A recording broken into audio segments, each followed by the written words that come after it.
Juste avant de vous répondre, je voudrais vraiment souligner la qualité du travail qui est fait par les différents consultants et intervenants. On est vraiment dans quelque chose d'expérimental. Beaucoup de collaborateurs ont participé chez nous aux enquêtes. Il y a des restitutions. Et puis, on est sur un sujet qui est complètement expérimental puisque avec cette crise Covid qu'on n'avait pas vraiment vu venir, on s'affronte finalement à quelque chose de complètement nouveau. Alors, chez nous, quand le premier confinement est arrivé, ça a été un moment comme partout de sidération où il a fallu organiser très vite, en fait, la possibilité, en fait, pour les uns les autres de travailler depuis chez eux. Et puis, d'autres activités ne pouvaient pas travailler. Nos activités, nous, Par exemple, les activités suspendues ont alors, été. activités suspendues, la location, la vente, l'achat, puisque là, on ne pouvait plus sortir, plus visiter, plus rien faire. Donc ça, aucune possibilité de travailler. En revanche, sur nos activités de syndic de copropriété, de gérance locative. Donc là, on est dans des sujets très prenants, puisque notre métier à nous, quand on pense immobilier, souvent on pense la pierre, etc. Non, on accompagne des personnes, des familles dans leur vie quotidienne. Donc ça veut dire nos 5500 copropriétaires, on peut pas les laisser dans la nature. Et puis s'il y a des fuites, des chauffages en rade, des choses comme ça, les abandonner. Pareil pour l'ensemble des locataires pour lesquels on gère les appartements. Donc toutes ces activités-là, elles devaient continuer. Donc la chance qu'on a, je pense ça fait plusieurs années qu'on a engagé des démarches de digitalisation. Donc aujourd'hui, chez nous, il y a plus de papier, par exemple, du tout, et la possibilité de travailler à distance, du coup, est devenue vraiment plus facile, puisque on peut à distance gérer les comptes de copropriété, faire les opérations de comptabilité, etc. Évidemment, en mode dégradé, dans le premier confinement, mais c'était une première, on n'avait pas le choix.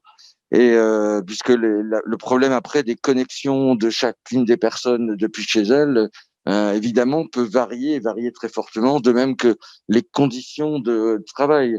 Puis rappelez-vous, ce premier confinement, il y avait aussi les enfants à la maison, donc c'est pas du tout la même chose entre des personnes qui peuvent travailler très calmement dans un bureau toute leur journée, ou alors qui se retrouvent à gérer beaucoup de choses en même temps. Puis on était tous surpris, il faut dire, par ce qui se passait, on expérimentait complètement.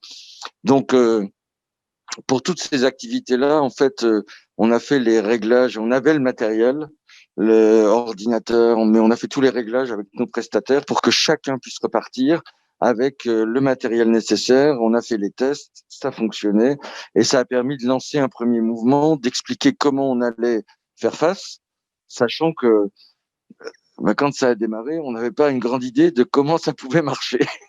Mais donc on a avancé pas à pas.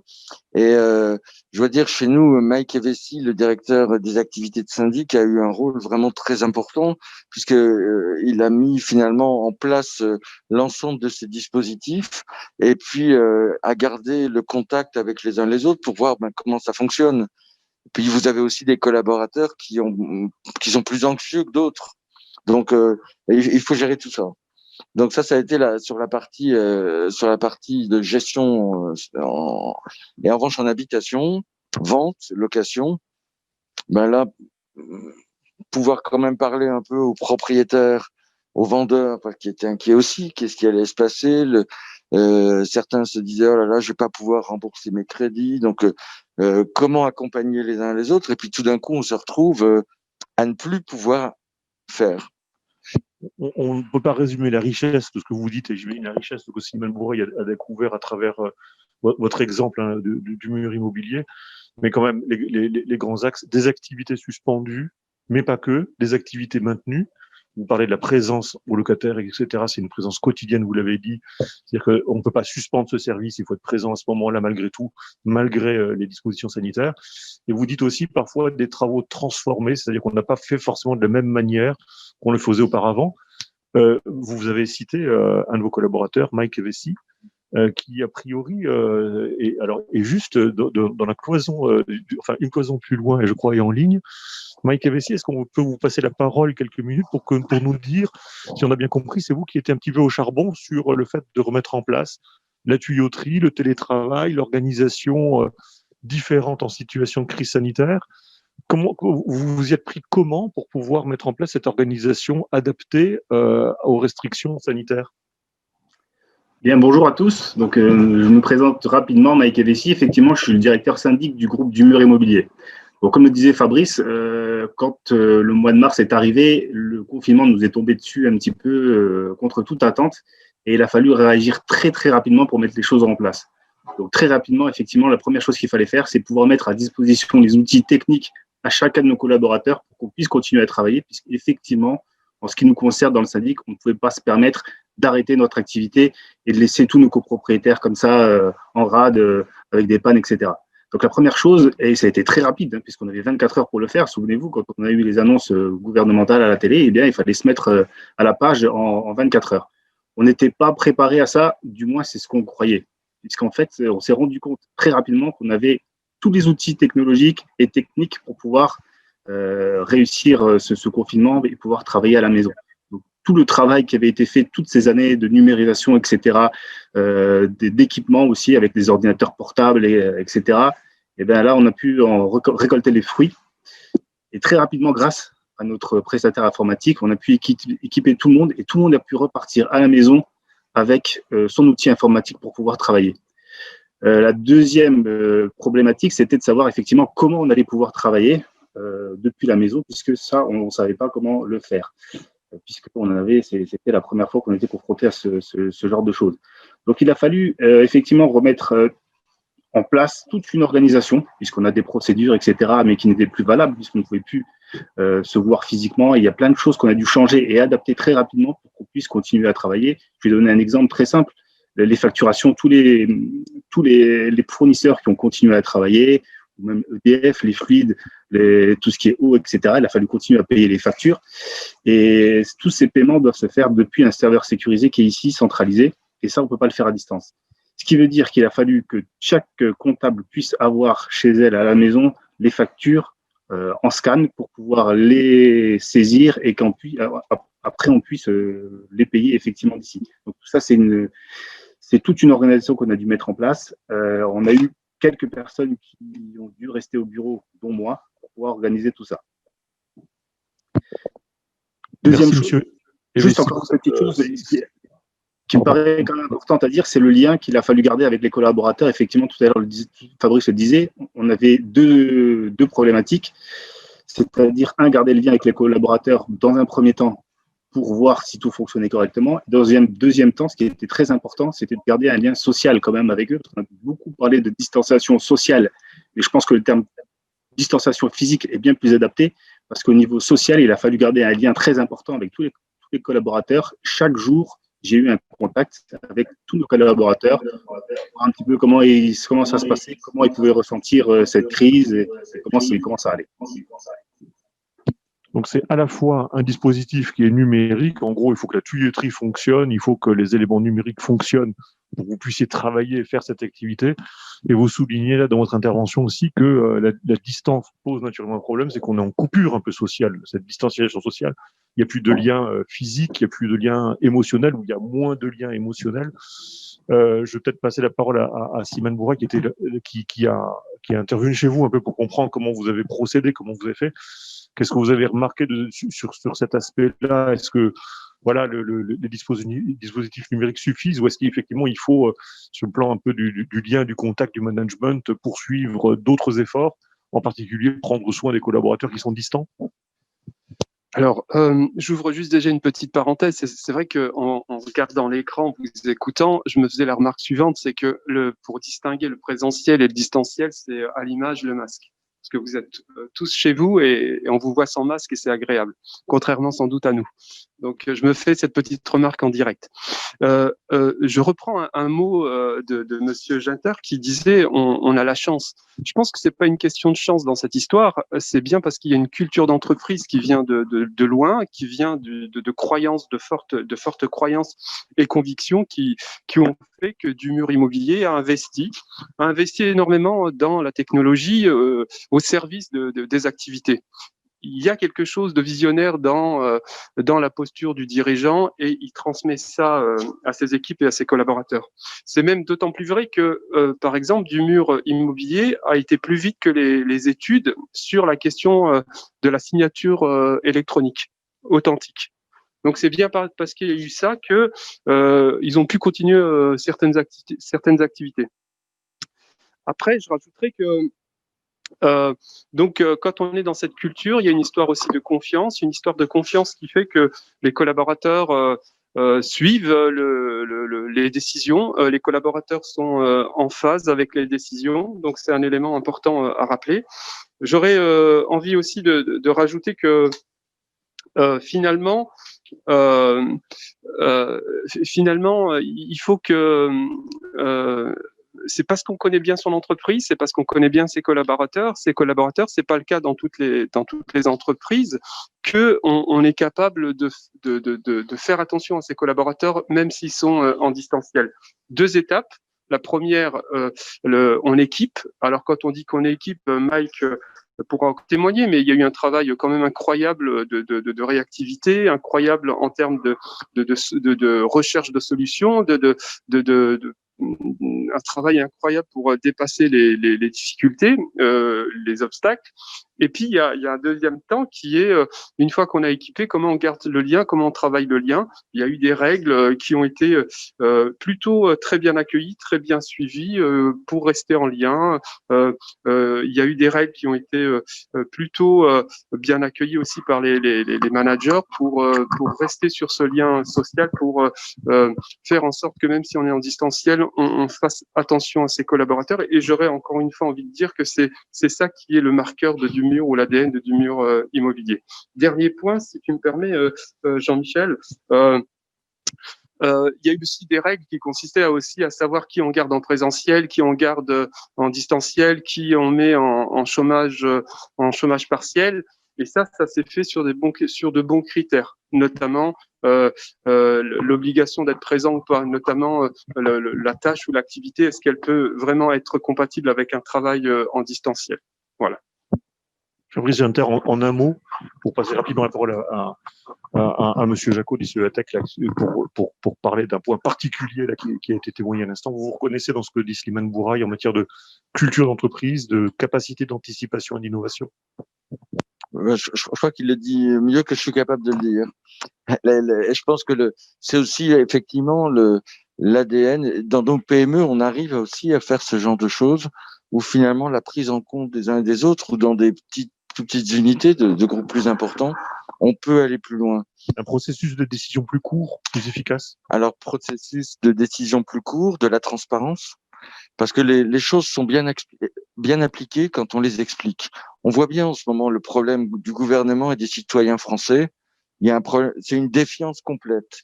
Le gouvernement n'a pas confiance dans ses citoyens et n'arrête pas de mettre des règles avec des procédures difficiles ensuite. Les citoyens n'ont pas confiance dans le gouvernement, donc doutent de tout. Même là, le vaccin, 64% des Français disent « Oh là là, le vaccin, on n'est pas sûr qu'on va le faire parce qu'on n'est pas sûr de ce qu'on va nous donner. » Je pense que la base, et c'est peut-être aussi ça la richesse dans nos entreprises, qu'on sous-estime parfois, c'est cette capacité finalement, dans un ensemble qui est un ensemble privé, avec des personnes qui investissent, des personnes qui dirigent, qui tracent la route, avec des équipes de collaborateurs, un vrai projet, de pouvoir aller plus loin. Et puis je dois l'avouer, pour nous, c'est aussi le moment où on se dit, est-ce que le paquebot va réussir à bien passer ou pas? Est-ce qu'on est solide? Est-ce qu'on n'est pas solide? Où sont les failles? Et où sont les points forts finalement qu'on voit peut-être encore mieux au travers de cette crise paradoxalement? Et ce faisant, je voulais m'arrêter sur un point qui a été cité par votre collaborateur Mike Avessi là, sur la question de l'anticipation. Et on rentre du coup dans le sujet, je me tourne vers Monsieur Jacot du CEATEC qui est à distance et donc sans masque, on aura le plaisir de voir sa bouche s'articuler quand il parle, contrairement à nous. Mais on va revenir sur un point, un exemple que vous avez cité. Vous avez cité le fait que vous ayez, vous, anticipé. Est-ce qu'on pourra dire innover? Je ne sais pas. Mais anticiper, innover sur la question de la signature électronique. Si vous l'aviez pas fait auparavant, quelques années avant la crise sanitaire, peut-être que vous auriez été plus en difficulté pour pouvoir fonctionner en situation de crise sanitaire. Ah, mais alors ça c'est très clair, hein, et c'est vrai pour la signature électronique, c'est vrai pour tous les équipements qu'on a mis en place et qui nous permettent de faire. Je pense que l'innovation, plus on fait d'innovation, plus on peut grandir. Et je pense qu'il ne faut pas avoir peur de l'innovation. Au contraire, ça fait partie de la vie qui se renouvelle. On a parfois en France tendance à penser uniquement les acquis, on regarde beaucoup en arrière. Mais je pense que notre société, si elle veut être vraiment une société de confiance, à l'intérieur des entreprises aussi de la même façon, elle doit s'appuyer sur l'innovation et pousser les choses le plus possible. La vitalité de votre PME, vous comptez du coup sur l'innovation pour tenir le coup, y compris en situation de crise, même pas que tenir le coup, mais aussi progresser. Et du coup, on se tourne vers Monsieur Jacot du CEA Tech qui est en ligne. Si Monsieur Jacot, vous nous recevez, je crois que oui. Bonjour. Monsieur Jacot, vous qui êtes un spécialiste de l'innovation, dites-nous en quelques mots si effectivement vous êtes d'accord avec le propos qui était tenu à l'instant au plateau. Est-ce que l'innovation, c'est un facteur de succès de la PME ou de la grande entreprise? C'est quoi l'innovation en quelques mots, etc. Et puis dans un deuxième temps, on vous interrogera volontiers pour savoir si l'innovation, c'est un facteur de succès qui permet de traverser une crise de manière plus agréable. Alors, oui, bonjour à tous. Je me retrouve, mais alors vraiment à 100% dans tout ce qui a été dit, hein, le facteur humain, c'est le levier important dans une entreprise pour progresser et assurer la pérennité de l'entreprise. Je vais très modestement, hein, moi je viens de l'industrie, donc ça rend modeste, mais je vais très modestement partager avec vous quelques convictions fortes, avec quelques chiffres que je me suis forcé à vous présenter, enfin à rassembler quelques chiffres pour bien documenter mon propos. Et puis j'espère que ça permettra d'alimenter vos réflexions propres, parce que finalement c'est ça l'objectif, c'est que chacun puisse transposer ses réflexions dans son entreprise. Juste peut-être en deux mots, qu'est-ce que le CEA Tech ou le CEA vient faire là-dedans? Vous connaissez le CEA forcément par son activité de nucléaire civil, hein, les cellules, les centrales électriques. Il y a une autre activité sur le nucléaire, la dissuasion finalement militaire, c'est le CEA qui s'en occupe aussi. Il y a deux autres activités qui sont un peu moins connues. D'abord, il y a une grosse activité de recherche fondamentale autour de la structure de la matière, donc tout ça est quand même lié finalement au nucléaire et à la santé, puisque finalement c'est aussi des fonctionnements de cellules, hein, à la base. Voilà. Et puis une quatrième activité qui elle est beaucoup moins connue, et c'est là-dedans que je suis affecté, hein, c'est le transfert technologique, parce que finalement le CEA a beaucoup de technologies disponibles qui ont été développées, et le gouvernement nous a demandé de travailler sur le transfert de ces innovations vers le monde de l'entreprise. Voilà, alors je ne sais pas si je vous rends la parole tout de suite, mais si on peut s'appuyer sur la diapo 8 pour essayer mon propos que vous avez très bien commencé à documenter, à exprimer à travers la nécessité d'innover, mais peut-être d'abord je vous repasse la parole. Les diapos 8, M. Jacot, c'est celle où vous parlez des ruptures d'innovation, c'est ça?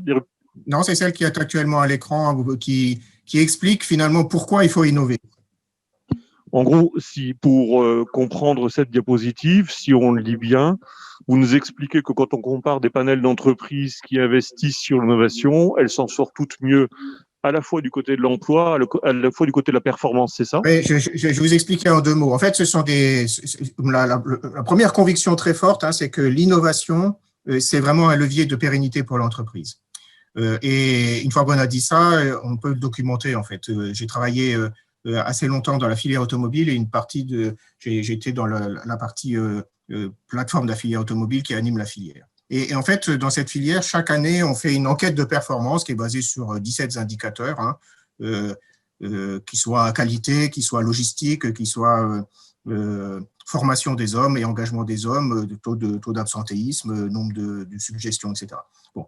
Et donc, on a une base de données en fait disponible sur 20 ans avec à peu près un petit millier d'entreprises. Et donc, j'ai analysé, finalement, je fais parler cette base de données, on parle de big data, mais donc c'est ça en fait. Hein. Et regardez ce que ça donne, je pense que c'est intéressant. Alors, c'est vraiment des entreprises de la filière automobile, mais je suis persuadé que ça se transposerait dans d'autres filières.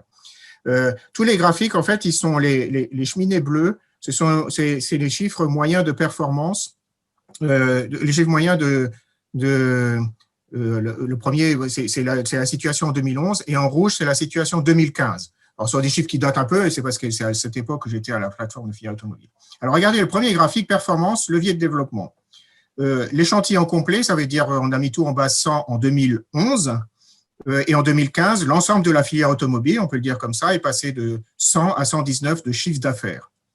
Et ensuite, on a décomposé en deux catégories d'entreprises, celles qui sont à l'objectif de performance, parce que la filière automobile a défini c'est quoi les seuils minimums pour être performant dans l'automobile, et puis celles qui n'y sont pas encore. Et donc ça, c'est le graphique du milieu, les sites à l'objectif. Vous voyez qu'eux, ils sont passés de 100 à 164 en chiffre d'affaires, alors que celles qui ne sont pas encore à l'objectif, le graphique, les barres de droite, sont passées de 100 à 71. Ça veut dire qu'en fait, les entreprises qui innovent et qui font de la performance à travers l'innovation se développent, alors que celles qui n'en font pas perdent du chiffre d'affaires. Donc, vous voyez bien que c'est bien un gage de pérennité, en fait, quand on fait de la performance et qu'on est tout le temps à l'écoute de ce qu'on peut faire mieux. Et ça, c'est de l'innovation, au fond. On peut aussi… oui. Non, mais du coup, on vous laissait naturellement nous convaincre encore que la performance l'innovation était un facteur de performance et un facteur aussi d'emploi. Je conversais avec Fabrice Genter pour savoir si par exemple dans le secteur immobilier, alors que ces indicateurs sont empruntés à l'automobile, on avait les mêmes indicateurs de performance, et vous nous disiez que naturellement les outils de mesure sont pas tout à fait les mêmes. Mais néanmoins, glissons sur la deuxième diapositive que nous vous proposez. Je crois que non, je voudrais juste en deux mots, pardon, je vais encore recommencer encore un tout petit peu, si vous voulez bien remettre la diapo juste avant, mais ça va aller très vite, ne vous inquiétez pas, parce que c'est une image en fait simplement, mais voilà, sur cette diapo, le graphique du milieu, c'est parce que souvent on dit oui, mais quand on fait de la productivité, donc de la performance, on robotise et puis on détruit des emplois. En fait, c'est l'inverse qui se passe. Vous avez le même graphique et vous voyez que les sites qui sont à l'objectif en nombre d'effectifs sont passés de 100 à 121, donc 20% de plus d'effectifs, alors que celles qui ne sont pas à l'objectif sont passées de 100 à 73, donc on détruit de l'emploi. Voilà. Et puis le dernier graphique à droite, moi, me plaît beaucoup parce que ça correspond à mes gènes. En fait, on pourrait se dire quel est l'impact de l'engagement des hommes dans tout ça. Et en fait, vous voyez aussi que les sites qui ont des critères d'engagement des hommes, on parle du nombre de suggestions ou du taux d'absentéisme, des choses comme ça. Vous voyez que les entreprises qui ont beaucoup misé sur l'engagement des hommes se développent beaucoup plus en chiffre d'affaires que celles qui ont moins misé ou qui ont des résultats un petit peu moins importants par l'histoire ou sur l'engagement des hommes. Voilà. Donc ça, c'est une conviction très forte que l'innovation, c'est vraiment le levier de performance et de pérennité de l'entreprise. Et ça, il faut toujours s'appuyer sur l'engagement des hommes pour y arriver. Voilà, ça c'était première conviction que je voudrais partager avec vous, avec un peu de documentation qui justifie tout ça, en fait. C'est vraiment des chiffres réels. Il n'y a pas du tout d'interprétation derrière ça.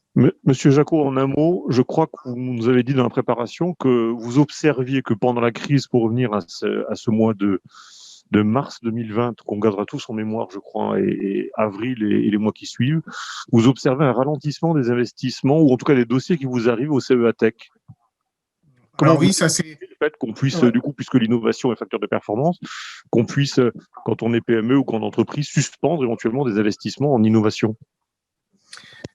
C'est vraiment un sujet de préoccupation forte. Souvent, les entreprises, je peux comprendre évidemment, je ne suis pas donneur de leçons là, mais souvent les entreprises, dans les situations de crise, se disent oh là, je vais arrêter mes investissements parce que l'avenir n'est pas écrit, parce que évidemment j'ai un souci de flux économique, bien sûr, et malheureusement, c'est justement ce qu'il ne faut pas faire. Peut-être vous pouvez montrer la diapo suivante. C'est justement ce qu'il ne faut pas faire parce que la question est quand est-ce qu'il faut faire l'innovation dans le cycle économique? Et c'est peut-être la deuxième conviction très forte que je voudrais partager avec vous. C'est la diapo juste après. En fait, c'est que quand l'entreprise est à pleine bourre parce que le cycle économique est dans le cycle haut, et donc toute l'entreprise a engagé tous ses moyens pour satisfaire ses clients, c'est bien normal. Dans cette période-là, en réalité, c'est très difficile d'innover parce qu'on n'a pas, on n'a pas les ressources pour le faire. Tout est engagé autour de l'activité première de l'entreprise. Et puis d'autre part, la production est vraiment focalisée sur refuse tout risque parce qu'évidemment, il faut assurer les livraisons. En réalité, c'est l'inverse qu'il faut faire. Il faut vraiment se mettre dans la situation où, dans les périodes de réduction d'activité, c'est là où l'entreprise peut se permettre de prendre un peu de risque, elle dégage un petit peu de ressources disponibles, et c'est là qu'il faut préparer l'avenir. Je vous montre ici, donc en fait, l'innovation, elle doit être au contraire ciblée à contre-cycle économique. Je vous montre là, en fait, 3 profils d'évolution de performance et donc de progrès qu'on voit dans les entreprises. Donc, horizontalement, c'est le temps, et puis verticalement, c'est la performance opérationnelle. Donc, derrière, c'est l'innovation.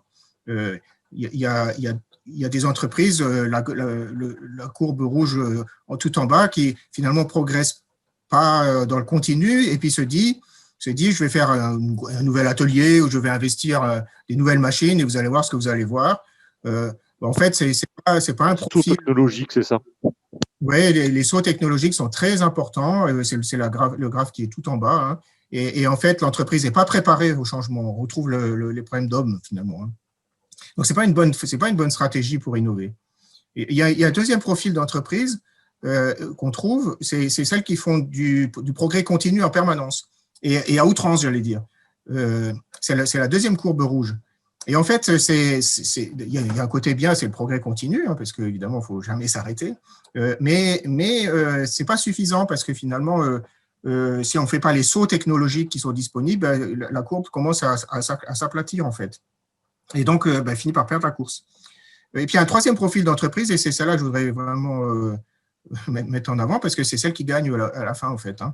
C'est celles qui font à la fois un mixte de progrès continu, donc ça veut dire qu'elles sont en permanence à se dire comment je peux faire mieux, comment je peux innover, c'est des petites innovations, mais qui sont importantes.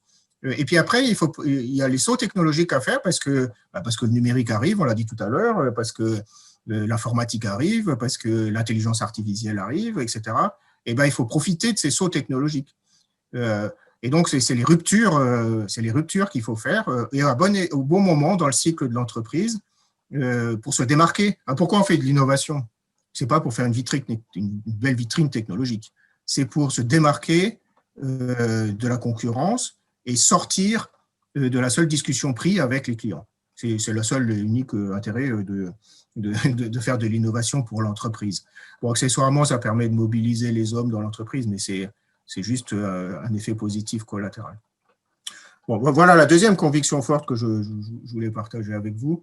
C'est facile à mettre sur un graphique, c'est plus difficile à mettre en œuvre dans une entreprise. J'ai tout à fait conscience de ça, mais ça permettra peut-être d'alimenter un petit peu les réflexions. Merci, Monsieur Jacot. Si on lit cette courbe, vous nous suggérez d'être dans un processus un peu d'innovation quasiment continue, une dynamique progressive, hybride, parce que de temps en temps, voilà, il y a des sauts technologiques. Et si on a bien compris votre message, vous nous dites que pendant la crise Covid-19, il vaut mieux à ce moment-là se mobiliser, se concentrer sur le saut technologique à venir et se dire finalement, technique ou technologique ou organisationnel. On va probablement préciser cet élément-là. Mais il faut profiter de ce moment-là, non pas pour se mettre, on va dire, en défensive, mais plutôt en situation offensive par rapport à l'innovation et aller chercher d'autres formes d'innovation auxquelles on n'avait pas eu le temps, qu'on n'avait pas eu le temps de mettre en œuvre ou de penser à ce moment-là. Est-ce que c'est peut-être comme ça que vous l'avez compris, Patrice Jeunterche, chez du Mur Immobilier? Alors effectivement, parce que une fois qu'on avait installé les choses, on s'est dit, mais du coup, on a beaucoup de temps. Et ce temps, on va l'utiliser parce que on avait des projets qui étaient en cours. On a dit, mais on va se focaliser sur ces projets, on va les accélérer, les améliorer. Et par exemple, toutes les équipes de vente et de location qui se trouvaient sans pouvoir travailler, au lieu qu'elles restent dans leur coin isolées, etc., on leur a proposé un projet à la fois de training pour monter en gamme, je reviendrai là-dessus, mais aussi de participer à des projets qui étaient en cours et sur lesquels on voulait aller plus loin. On a par exemple profité de ça pour boucler toute la refonte de notre site internet. Et donc à l'issue du confinement, un peu comme le papillon qui sort, on avait un nouveau site internet. On a changé aussi nos logiciels de négociation en vente et en location. avec les trainings, évidemment, hein, parce qu'il y a l'outil, les trainings en fait des collaborateurs pour pouvoir l'utiliser, regarder, transférer, voir comment les données se faisaient. Et puis dans les ateliers, et c'est Bernard Serin, en l'écoutant, qui m'avait donné cette idée-là. Vous savez, le président du FCMS, qui disait oh là là, c'est catastrophique parce qu'avec un confinement comme ça, mes joueurs, il va falloir au moins 6 mois pour les remettre en route puisqu'on peut pas jouer sur les terrains, etc. Et je me suis dit, mais c'est pareil pour nous, au niveau de l'ensemble de nos consultants en vente, en location. Et donc, on a mis en place un programme de training où 3 fois par semaine, on travaillait ensemble sur du marketing mix, la transposition des choses et surtout par l'utilisation des outils numériques, comment on pouvait le transformer en images, en films, en discours pour que ce soit plus compréhensible pour nos clients et donc valoriser la prestation de service. Et donc, ça a été passionnant. Et on a vu au fur et à mesure comment on montait. Et je crois que au travers de cette expérience-là, on est sorti de la fin du premier confinement. On avait le sentiment qu'on était plus fort. On n'avait pas changé notre tracé, mais on avait fait un bond énorme et on avait eu le temps de le faire. Et on avait décidé d'utiliser le temps pour le faire en équipe et avec la technologie. Et franchement, ça, c'était une expérience vraiment intéressante. Donc, comme en quoi le suggère Jean Jacot du CEATEC, vous avez profité de ce moment de suspension d'activité ou de moindre intensité d'activité pour faire un petit saut, en tout cas, en termes de gestes professionnels, en termes de compétences professionnelles avec vos collaborateurs. Vous n'avez pas, vous n'êtes pas endormi au moment de ce confinement-là, et vous avez fait des petits sauts techniques, technologiques, mais là, pas que technico-technologiques, des sauts de compétences aussi, qui sont joués à ce moment-là. Oui, très clairement. Mais vous savez, cette période-là nous a quand même pris de court parce que finalement, il fallait réagir très vite. Et là, on voyait ce qui marche moins bien, comme je le disais tout à l'heure. Mais c'est aussi les prises de décision et comment on fait, dans quelle ligne on est, et pas subir la chose, mais se dire mais comment on peut aller plus loin. Et je pense que ça, c'est aussi la ressource de la majorité des entreprises qui ont au fond d'elles-mêmes finalement des envies, des appétences. Et quand on donne en plus le temps de regarder, ben, bon, évidemment, il faut des capitaines qui tracent les routes, disent oui, on va mettre de l'argent pour investir, voilà comment on va le faire, avec quelles équipes, etc. Mais je pense que dans nos pays occidentaux, les entreprises représentent vraiment une source justement d'innovation, une source de progrès, de vraies communautés de partage. Et c'est ce qu'on voit de plus en plus là, y compris avec le deuxième confinement, où on voit comment les collaborateurs réagissent aujourd'hui et comment même au niveau des différents syndicats, hein, on se dit que le télétravail, c'est pas forcément la chose que chaque salarié souhaite. Je dis pas qu'il faut l'exclure, hein, qu'on s'entende bien. Mais du coup, on apprend énormément de choses au travers de ça. Mais chez nous, en tout cas, ça nous a permis d'aller beaucoup, beaucoup plus loin. Le télétravail ou le travail à distance ou le travail collectif à distance et en présentiel, on l'abordera dans un autre atelier un peu plus tard. Et on voit bien que les sujets-là, tous s'emboîtent les uns les autres, les questions techniques, organisationnelles, émotionnelles, économiques, etc. C'est vraiment un sujet passionnant. Finalement, cette crise, c'est aussi une chance pour vous faire révéler la manière dont fonctionnent les entreprises et fonctionne la dynamique collective dans les entreprises. Cela étant, perdons pas de vue qu'on est quand même dans un atelier et que le public n'est pas devant nous, mais il est là à distance et vous êtes tous derrière vos écrans, là, à impatiemment peut-être attendre des interventions. Prenons une dizaine de minutes, 10-15 minutes pour dialoguer avec vous qui êtes à distance, etc. Et pour suggérer ce dialogue, si Élodie et Pauline, vous réussissez à passer une diapositive, nous avions sur notre diaporama peut-être quelques suggestions à proposer à nos auditeurs. On vous questionne volontiers pour savoir si, finalement, en situation de crise, l'innovation pour vous, c'est plutôt vous concentrer sur des innovations internes vous permettant d'être plus efficace demain, ou alors c'est mobiliser des collaborateurs autour de projets fédérateurs d'avenir parce que ça vous rassure, ou alors c'est identifier ce que sera votre valeur ajoutée demain, etc. C'est bien sûr un panneau qui donne un peu quelques excuses sur ce que peut être l'innovation en situation de crise, mais naturellement réagissez de manière très très large sur ce que vous avez envie de dire sur cette situation de crise. Jean-Michel, si tu le permets, on peut peut-être profiter du temps de réflexion des participants pour interroger aussi Monsieur Pérez sur ce qu'a permis cette période de crise en termes d'innovation au niveau à la fois du groupe Schneider, mais aussi de l'agence de commerce et de services dont il fait partie ici sur Metz. Parce que en fait, moi, je me suis rendu compte dans les investigations que j'ai eu vraiment la chance de pouvoir mener au sein des équipes de Schneider sur Metz, qu'il y avait à la fois, il y avait vraiment un double facteur de réussite par rapport à cette crise. Enfin, je dirais même double, même triple. Le premier, ça a été vraiment cette conscience qu'avaient les salariés de la solidité du groupe, qui était liée notamment à sa structure économique, à son indépendance financière, donc et à sa stratégie forte. Donc, Monsieur Tricoire a vraiment une vision stratégique qui suscite la confiance de tous les salariés du groupe. En tout cas, c'est ce qui m'est apparu. Et à l'autre bout de la chaîne, cet engagement des salariés sur le terrain, vraiment cet esprit Schneider, cette culture Schneider, cet engagement des salariés pour leur entreprise qui rendait possible l'impossible. Et entre les deux, une chaîne managériale. Alors, on en parlera un petit peu plus dans le deuxième sujet, qui est un peu singulière au niveau de l'agence.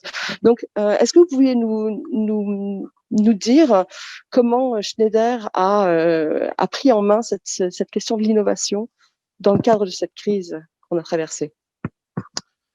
Alors effectivement, comme vous le disiez Muriel, je vais reprendre un mot qui a été usité par Monsieur Jacot. Je viens aussi du monde de l'industrie, donc énormément d'humilité. On a la chance de faire partie d'un très grand groupe. Et à ce titre, vous avez cité notre CEO, Jean-Pascal Tricoire, qui effectivement est une personne sans aucune condescendance que je qualifierais de grand visionnaire. Et depuis très longtemps, nous avons effectivement au sein du groupe, je dirais, développé un certain nombre d'outils et de stratégies, notamment autour du numérique et du digital, dont on a déjà parlé.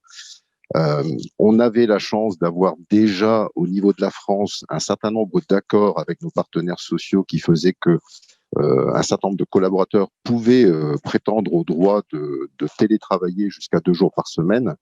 Donc j'ai envie de dire que quand cette crise est arrivée, déjà on profitait de l'expérience des pays asiatiques qui, quelque part, ont vu cette crise arriver en premier lieu parce que nous avons une présence mondiale. Donc, c'est sûr qu'on avait cette chance-là aussi. Donc, beaucoup de chance jusqu'à présent. C'est un sujet qu'on abordera effectivement en janvier sur la question des signaux faibles qu'on peut voir quand on veut repérer des crises. C'est ça. Et donc, effectivement, je dirais que quand le gouvernement a décidé du premier confinement, très naturellement, la majorité des commerciaux qui sont dans les agences que je dirige aujourd'hui se sont retrouvés à temps plein en télétravail sans trop de difficultés, je dirais. Alors effectivement, on a dû derrière tout ça aborder un certain nombre de sujets et mettre en place notamment, et ça a été dit aussi, et ça me semble très très important, ce rapprochement social malgré la distanciation physique. Ça, c'est quelque chose qui me paraît ultra important. Cela fait des années que chez Schneider Electric, nous avons un management à distance, puisque je pense qu'on le verra dans la deuxième partie, mais si je prends l'exemple du site principal de Metz que je dirige aujourd'hui, où on a à peu près 120 collaborateurs, il n'y a que 2 managers. Pourquoi? Parce que la majeure partie des collaborateurs de ce site ont un management qui est à distance. Donc le management distanciel, c'est quelque chose qu'on pratique depuis des années, parce qu'on a des organisations qui sont très centrées autour des activités, des métiers et de nos clients finalement. Et ce qui fait que effectivement, on va avoir des organisations avec un manager qui peut avoir des collaborateurs répartis sur plusieurs agences. À cet instant, quand la crise est arrivée, on a naturellement eu un management qui s'est accaparé de cette volonté, de cette nécessité d'avoir une animation qui était quelquefois plusieurs fois par semaine pour garder ce contact et surtout voir comment les collaborateurs interagissaient et continuaient à interagir avec leurs clients. Parce que pour nous, la grande innovation, c'est qu'on est passé d'un mode, excusez l'anglicisme, face-to-face, comme on a l'habitude de faire quand on est commercial, à un mode distanciel. C'est-à-dire que d'un seul coup, il a fallu faire de la prescription, négocier des projets avec nos clients, non pas en étant face à lui, chez lui, mais en étant à distance au travers d'outils de visioconférence et de téléphone. Et on obtient les mêmes résultats? Alors, on obtient les mêmes résultats. Je ne ferai pas de courbe. J'ai pas encore des chiffres qui me permettent de le faire, et je pense que ce sont des choses qui sont très difficiles à mesurer, en tout cas d'un point de vue court-termiste. La résilience, pour employer ce terme qui me paraît important, dont on a fait preuve vis-à-vis de cette pandémie, de cette crise sanitaire. Et c'est vrai qu'on en a profité, comme M. Ginter l'a dit, pour vraiment mettre à profit finalement, si on peut le dire comme ça, cette crise, pour se rendre plus fort et plus conquérant ensemble, a fait que oui, aujourd'hui, on est plutôt très satisfait des résultats qu'on obtient, malgré un ralentissement général des investissements. Et là aussi, je ne veux pas m'inscrire en donneur de leçons, comme ça a été dit tout à l'heure, mais je peux comprendre qu'à un moment donné, dans des sociétés qui sont très économiques, il y ait une problématique de trésorerie, et que certains industriels aient décidé de se dire on va peut-être préserver plus la trésorerie que l'innovation parce qu'on ne sait pas de quoi est fait demain. Donc c'est un réflexe de protection que je peux comprendre. Néanmoins, aujourd'hui, on est très satisfait des résultats qu'on obtient, et je pense que la force que l'on a eue, c'est justement de maintenir ce contact coûte que coûte, j'ai envie de dire, avec les clients. Et le meilleur retour qu'on peut avoir, c'est celui des clients qui nous disent finalement, par rapport à vos compétiteurs, pendant toute la situation de confinement et de crise, vous êtes restés à nos contacts, à vous enquérir de notre santé, de notre façon d'être. Et au travers de ça, on a senti que vous étiez un vrai partenaire pour le présent, mais aussi pour l'avenir. Ça veut dire que prendre soin de la trésorerie en situation de crise, c'est peut-être bon pour la trésorerie, et ça se regardera peut-être sur les résultats finaux fin 2020, mais néanmoins, c'est peut-être une perte de vitesse sur le long terme, c'est-à-dire que là, on baisse un peu la garde sur la question de l'innovation. Je voulais juste, naturellement, parce que je vois que le temps passe, et je voudrais que dans cet atelier, vraiment, les gens en ligne puissent naturellement nous abonder un petit peu dans ce débat, etc. Dans un atelier, vous avez le droit naturellement de dire que vous êtes en accord ou en désaccord avec ce qui a été dit. Vous avez le droit aussi de nous dire comment sur l'innovation vous avez poursuivi ou pas un travail durant cette crise. Vous qui êtes distant, c'est à vous qu'on passe la parole maintenant. Alors, comment fait-on Allons-y, rentrez en ligne.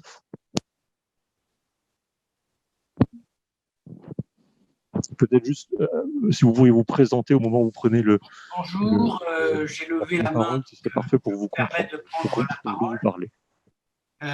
N'étant plus une alors, un instant, on n'a pas de son. Ouais. Je crois que quelqu'un parle, mais je ne vois pas qui c'est. Oui, c'est Guy Gambianica. Guy Gambianica, nous vous écoutons. Bien. Alors, je ne vais pas intervenir comme entreprise, évidemment, puisque je ne suis plus dans une entreprise. Vous êtes sous les tropiques, là. Voilà, quasiment. C'est les tropiques messins. Ne vous inquiétez pas, je ne suis pas très loin. C'est dans mon jardin, ça. Cela étant, ce que je voulais souligner, c'est que tout ce qui vient d'être développé, notamment sur la continuation de l'innovation, même en période et surtout en période de crise, ça peut se faire et ça peut être beaucoup plus simple lorsqu'on a la maîtrise de ces processus. Et je veux bien faire la différence entre processus et procédure. Je ne parlerai pas de procédure, je parle de processus, c'est-à-dire de tous les éléments qui font le fonctionnement d'une entreprise. C'est-à-dire que pour faire fonctionner une entreprise, il y a un certain nombre de choses à faire. Les salariés, les organisations ont des choses à faire.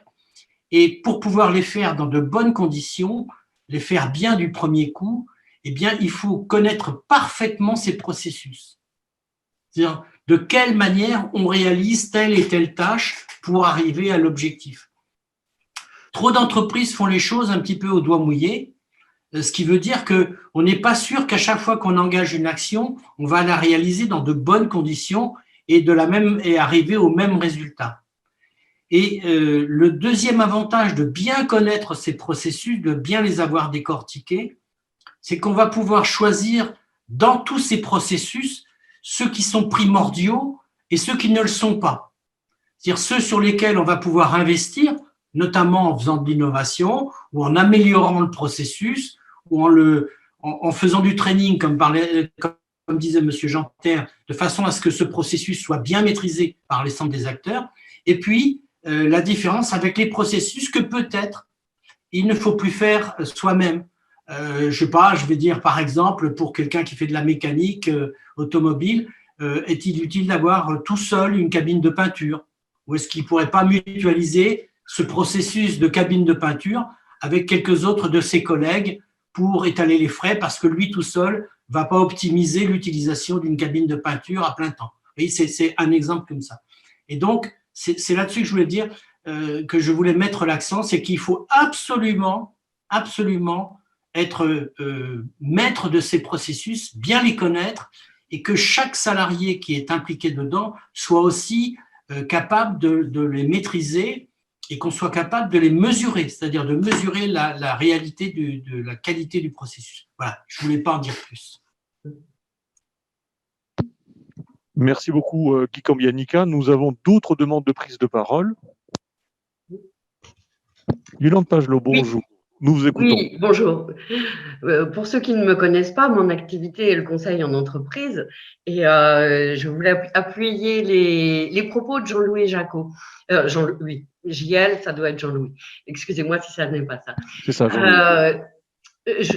pour confirmer, en fait, avec une étude très, très forte de Harvard MIT au niveau mondial, l'impact de la prise en compte du facteur humain sur une entreprise peut jouer jusqu'à 30% sur la productivité et jusqu'à moins 25% sur de l'absentéisme. C'est donc très important de s'en occuper. Et pour faire le lien entre l'engagement des personnes et l'innovation, ce qui est important, c'est que l'innovation, il n'y a pas forcément que les dirigeants qui peuvent avoir des innovations ou aller chercher à l'extérieur. C'est très important aussi d'impliquer l'ensemble des salariés parce que chacun, sur son poste de travail, a forcément des idées sur comment faire progresser. Donc, impliquer l'ensemble des collaborateurs et non pas que les dirigeants sur l'innovation, c'est très important. Ça fait monter leur niveau d'engagement et c'est très bénéfique pour l'entreprise. Je ne vais pas faire… Pardon ? Merci de votre témoignage, Yolande Pagelot. Voilà. Ça me permet de dire que si on avait eu l'autorisation d'être plus nombreux dans cette salle, naturellement, on aurait pu inviter des collaborateurs, des salariés, des représentants du personnel. C'est un vrai choix pour nous difficile parce que du coup, on est obligé de limiter cette scène à 5 personnes, des intervenants et 2 entreprises témoins. C'est compliqué d'augmenter la quantité de participation, mais en ligne, ça peut se faire. Et je vous signale que naturellement, nous aurons un atelier sur la question de la participation du dialogue social. Ça se passera avec les entreprises Bluepad et Gris Découpage. J'en dis pas plus. C'est pour très bientôt. Une demande encore de prise de parole, je crois, de monsieur Éric Brangier. Éric Brangier, vous êtes aussi membre du comité expert qu'on a constitué à l'occasion de cette opération Plus fort après la crise et vous souhaitez nous donner votre point de vue sur l'innovation en situation de crise. Bonjour à toutes et à tous. Éric Brangier, donc je suis professeur à l'université. Je suis partie effectivement de ce comité dit d'experts. Enfin, voilà. Moi, je souhaitais intervenir sur un point qui me semble relativement important dans ce que j'ai entendu. Hein. C'est peut-être une réaction un peu à chaud, peut-être aussi un petit peu décalée, mais je crois que c'est aussi ce qu'on attend parfois d'universitaires. Je crois qu'on s'est retrouvé dans une situation qui est une situation de bouleversement d'un marché sur lequel les positions établies n'étaient plus les mêmes. Et ça a introduit une situation de stratégie inédite pour beaucoup d'entreprises. Donc, on a eu une apparition brutale d'une instabilité et en fin de compte, beaucoup d'entreprises se sont retrouvées dans une situation qui est une situation de disruption. C'est-à-dire que le marché classique s'est effondré et il a fallu en recomposer un autre. Une des manières de réagir à cette disruption, c'est bien évidemment d'innover. Et ce que j'ai entendu, c'est finalement plusieurs types d'innovation. Il y a une première innovation qui est une innovation un petit peu d'ajustement. C'est une innovation centrée sur la technique, où il a fallu adapter les systèmes techniques, il a fallu adapter immédiatement et trouver des solutions pour le télétravail. Il a fallu réguler un petit peu un par un, c'est-à-dire j'imagine bien qu'il y avait un problème qui est apparu dans une heure, une heure après, le problème était réglé, ou du moins il fallait trouver une solution immédiate parce qu'il y avait un incident d'urgence qui était important. Donc ici, on est dans de l'innovation, mais dans des cycles extrêmement courts. C'est-à-dire on est plutôt dans des cycles d'adaptation. Hein. on est plutôt dans des cycles où ce qui est souvent été, enfin ce que moi j'ai entendu, mais je pourrais peut-être le voir si vous le confirmez ou pas, mais on a été souvent dans des processus de court-circuitage organisationnel. C'est-à-dire que finalement, si on avait dû acheter 20 ordinateurs portables, il aurait fallu prendre un mois, faire une comparaison des prix des marchés, etc. Puis pouf, ça a été fait en moins d'1 heure. Donc ici, il y a eu beaucoup de court-circuitage et beaucoup d'entreprises se sont rendues compte que le court-circuitage, finalement, a relativement marché du point de vue d'un certain nombre d'efficacités. Puis par ailleurs, il a moins bien marché parce que, effectivement, la ligne hiérarchique, finalement, elle est plus la même, les modèles de compétences sont plus les mêmes, etc., etc. Ici, j'ai quand même le sentiment qu'on a été dans une grande partie une innovation qui a été centrée sur la technique. Moi, je n'ai pas entendu, mais je voudrais voir les entreprises là-dessus, la mise en place de processus d'innovation systématiques, comme on peut trouver dans des entreprises, par exemple des entreprises à haute technologie. Quand j'entends systématique, c'est le déploiement au sein de l'entreprise de méthodes type TRIZ, type CK, type prospective, où effectivement, cette fois, on a dans la structure la mise en place, on profite de ce changement ou de cette disruption pour se dire il faut innover de façon systématique et du coup, on met en place des processus organisationnels qui visent à ça. Alors ça implique deux autres orientations. Si effectivement on voit bien qu'il y a une stratégie technique, ou en tous les cas poussée par la technique, qui a été la première, moi, mes autres questions, c'est de savoir s'il y a eu une stratégie qui a été poussée par le marché. C'est-à-dire que c'est le moment, alors j'ai un peu entendu, c'est le moment où finalement on est obligé de revoir complètement la relation qu'on a au client et de réécouter le client, mais sans doute très différemment, pour élaborer avec lui quelque chose de relativement inédit et donc d'innovant. La troisième stratégie qu'on peut voir, et je pense que du coup, dans le confinement, a été très difficile à mettre en œuvre, c'est une stratégie poussée par les besoins. Sans doute est-elle difficile pour certaines entreprises et peut-être moins pour d'autres. Ceci dit, je ferai un bémol sur ce que je viens de dire. Stratégie poussée par les besoins, c'est-à-dire qu'on essaie de comprendre quels sont les nouveaux besoins qui apparaissent et de les anticiper. Et de se dire, voilà, il y a des besoins inédits, on ne les connaît pas, il faut comprendre nos utilisateurs dans 6 mois, dans 1 an, nos clients dans 6 mois, dans 1 an, etc., dans 6 mois, ce n'est plus les mêmes. Les demandes vont changer, les perspectives vont changer. Je prends un exemple classique parce qu'on est finalement accueilli par du mur. Je pense que maintenant, il y a peut-être des demandes systématiques d'immobilier avec une salle multimédia ou une place dédiée au télétravail qui est en même temps, donc on va avoir des demandes complètement inédites et nouvelles dans l'occupation de l'habitat, dans la façon d'habiter, dans la façon de vivre ces maisons et donc dans les façons d'acheter et forcément dans les façons de vendre. Donc ça, c'est plus une démarche qui est centrée sur des nouveaux besoins.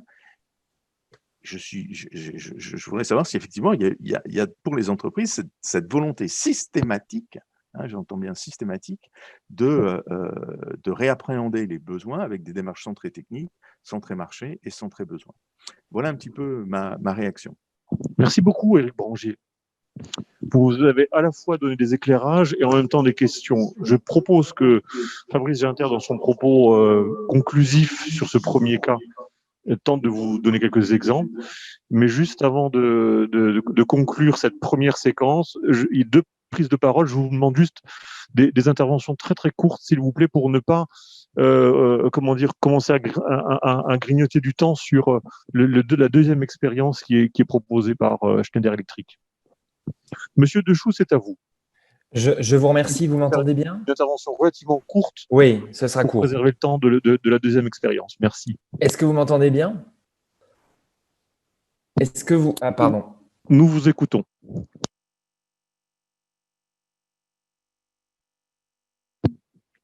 Nous vous avons perdu. Est-ce que vous m'entendez bien? Parfait. C'est parfait, super. Donc, Christophe Dechoux, Messe événement du groupe GL Events. Je voulais simplement, en réaction, alors nous ne sommes pas une entreprise industrielle, mais nous sommes un acteur de l'événementiel présent sur tous les continents avec une 50aine de sites. Je voulais réagir parce que le groupe a vu venir la crise très tôt, puisqu'on a des sites en Chine et donc très vite, on a été amené à réagir dans l'esprit de ce que vous avez évoqué, M. Brangier, assez rapidement. Pour autant, on est toujours, nous, contrairement à un certain nombre d'organisations qui peuvent travailler, dans une grande difficulté, au sens où on parle beaucoup des restaurateurs et à juste titre, mais peu du secteur de l'événementiel et notamment de l'organisation des grands salons. Là où je voulais réagir, c'est sur justement le processus que vous décriviez. Nous, à la fois, on a saisi la fenêtre de tir entre les deux confinements pour proposer vraiment de manière très entrepreneuriale et réactive des salons avec des services additionnels et de nouvelles choses. Et on est dans un processus beaucoup plus long et très difficile au sens où le contexte est encore très flou pour notre filière, mais de réinvention de notre métier. C'est-à-dire qu'on a vu fleurir tout un tas de services additionnels, de salons 100% digitaux, certains très pertinents, d'autres qui n'avaient de 100% digital que le nom, au sens où c'était finalement un site web avec assez peu de fonctionnalités. Donc tout ça pour vous dire que effectivement, pour témoigner de cette filière, déjà nous, on se réinvente en profondeur. Ça passe par un vrai travail qui implique, puisque le groupe GL Events, c'est effectivement des collaborateurs au sein de toutes ces filières, 50 sites et d'autres métiers également. C'est un processus qui est long.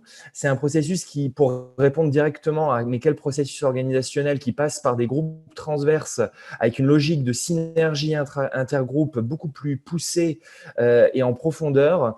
Et je crois effectivement que ça peut être une réinvention complète des nouvelles manières d'interagir sur salon, avec toujours une rencontre physique qui sera cruciale, mais des services additionnels, de ce qu'on appelle matchmaking, de tout un tas de services pour renforcer le lien entre les clients. Et ça, effectivement, ça prend du temps. Et en tout cas, voilà, c'était simplement pour vous faire part un petit peu de ce témoignage, puisque ce sont des sujets qui ont été abordés à l'instant, et merci en tout cas de l'avoir fait. Merci Monsieur Dechoux. En tout cas, courage à vous, parce qu'on sait que vous êtes un secteur qui est en obligation de fermeture encore. Hein. Je crois que vous gérez la foire, les arènes MLS, me semble-t-il. Alors, le Parc Expo à Grigny et le centre de congrès et le centre de convention du Technopôle, effectivement. Très bien. Et naturellement, un enjeu de retrouver d'autres modalités, puisque votre principe, j'imagine, dans les années passées, c'était que les gens se rencontrent et se croisent, et c'est ce qu'on cherche à ne plus faire à travers les mesures sanitaires. Quel paradoxe, en tout cas pour vous. Écoutez, oui, effectivement, pour vous répondre très, très, très succinctement là-dessus, puisque je passerai la parole après, on a montré qu'on pouvait… en septembre-octobre, avec la foire internationale, avec Agrimax, produire des salons en répondant aux normes sanitaires, c'est-à-dire des allées 2 fois plus larges, une traçabilité et tout un éventail de mesures, gestes barrières que les gens connaissent bien aujourd'hui. Pour autant, et qui font que vous étiez au moins autant en sécurité que dans votre supermarché, ça c'est certain. Pour autant, il y a de nouvelles attentes beaucoup plus intégrées, c'est-à-dire qu'il y a encore 6 mois, les gens vous disaient, surtout dans le milieu du public ou de certains environnements qui ont parfois des temps d'appropriation un peu plus longs. Moi, j'avais beaucoup de clients qui me disaient sur la communauté des acteurs publics, oui, mais attendez, un digital, etc., c'est pas ça qui va remplacer les choses. Et aujourd'hui, ils vous disent, ah ben, ça remplacera pas les choses, et nous, on croit vraiment que la rencontre humaine restera au cœur de ce modèle. Pour autant, ils sont habitués à de nouveaux services. Typiquement, vous avez un outil qui vous permet de prendre rendez-vous sur un salon en amont et puis de manière beaucoup plus systématique que ce qui se faisait avant. Ça, typiquement, c'est nécessaire de l'adopter de manière pérenne, en plus du volet purement sanitaire auquel je crois on a été beaucoup réduit, et une ornière dans laquelle on a été plus mis encore que d'autres, puisqu'aujourd'hui, clairement, un salon, c'est un centre commercial éphémère. C'est pas plus dangereux que de se balader dans un centre commercial. Pour autant, c'est plus de manière profonde que seulement réactive, comment on se saisit de cette difficulté pour apporter une nouvelle valeur qui passe par un côté opportuniste, mais qui doit aller beaucoup plus profond et qui passe par des process organisationnels lourds pour être beaucoup plus collé aux attentes du marché. C'est vraiment ce qu'on est en train de faire, en tout cas, et je crois à partir du printemps, on pourra le déployer de manière beaucoup plus systématique. Voilà. Donc, réutiliser des innovations qui ont eu lieu pendant la crise en situation contrainte pour pouvoir créer de la valeur un peu plus tard dans votre offre de service. Merci beaucoup pour votre intervention. Une toute dernière intervention, mais vraiment, est-ce que Laurent Pagnac, on peut vous demander de faire une intervention très très courte, s'il vous plaît, parce que il faut qu'on ferme ce sujet pour rentrer dans le deuxième sujet. Laurent Pagnac, c'est à vous pour quelques secondes, si vous voulez bien. Oui, bonjour. Donc, Laurent Pagnac, consultant au cabinet Solutions Productives. Je voulais juste faire part d'un témoignage qui me semble parler et en phase un peu avec tout ce qui se dit dans l'agroalimentaire, auprès d'un client qui nous a appelé en plein cœur de crise au mois d'avril, début avril, pour un petit peu avoir notre regard sur les mesures qu'il prenait en compte, qu'il essayait de prendre en compte.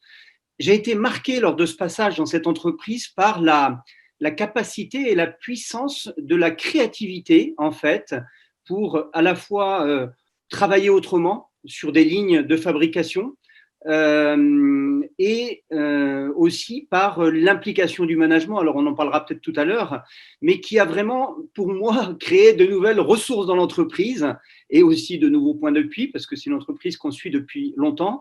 Et j'ai été vraiment marqué, à la fois par cet aspect de créativité et aussi et créativité de tous, qui du coup a finalement de fait aussi construit un dialogue social très positif. Voilà.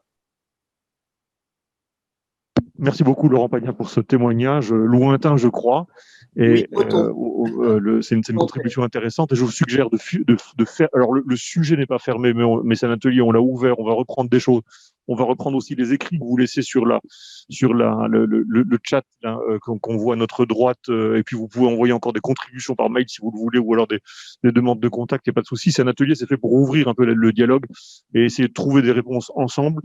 On ferme ce sujet en passant la parole tout d'abord à Jean-Luc Jacot. Est-ce que vous pourriez en une minute nous dire là des échanges que nous avons eus après votre intervention, qu'est-ce que il vous semble important de souligner, de retenir, etc. Ou de compléter par rapport à ce que vous avez déjà dit tout à l'heure? Alors, moi, je bois du petit lait, entre guillemets, encore une fois très modestement, parce que finalement, les messages que je souhaitais mettre en avant, ils sont repris et partagés par tous les intervenants que j'ai pu entendre. Donc, je suis content de ça. Ça montre qu'il y a une certaine maturité. Bon, parce qu'au fond, finalement, en France, on est un pays cher, enfin, main-d'œuvre chère, et donc on n'a pas le choix. Il faut bien si on veut survivre et si on veut se développer, il faut bien qu'on ait des idées originales et qui nous permettent de nous démarquer et de faire un peu plus malin que les autres, quoi, finalement, puisqu'on est un peu plus cher, il faut que ce soit plus malin et de meilleure qualité. Donc voilà, je crois que moi je partage à fond tous ces messages. Le dernier peut-être que je souhaiterais peut-être mettre sur la table, c'est une dernière conviction un petit peu forte, c'est que en fait ça n'a jamais été le bon moment pour innover parce que la technologie a beaucoup évolué. On parle d'intelligence artificielle, de robotique, de réalité virtuelle, etc. Je vous assure que les choses sont disponibles. Il faut faire la part des choses et puis intégrer ce qui est utile pour l'entreprise, évidemment. Mais une fois qu'on a fait ce choix d'intérêt, il y a vraiment beaucoup de choses qui sont prêtes à être intégrées dans les entreprises et qui marquent des ruptures de performance, vraiment. Donc, c'est maintenant. L'innovation, c'est maintenant. On parle souvent de l'usine du futur pour ceux qui sont dans l'industrie. Moi, j'aime pas trop ce terme parce que finalement, ça a une connotation de demain, une usine neuve, etc. C'est pas ça du tout. L'usine, en tout cas, c'est pas celle que moi je préconise. L'usine du futur, c'est plutôt le futur de nos usines. C'est-à-dire, finalement, ce qu'on a déjà aujourd'hui, comment les améliorer avec ce qu'on a, avec une machine qui est déjà un peu ancienne, on peut faire plein de choses dessus pour la moderniser et la rendre plus performante. Donc, c'est plutôt, occupons-nous du futur de nos usines plutôt que de l'usine du futur. Mais c'est vraiment maintenant que ça se passe. Merci beaucoup. Merci beaucoup, Monsieur Jacot, pour votre appui et votre expertise.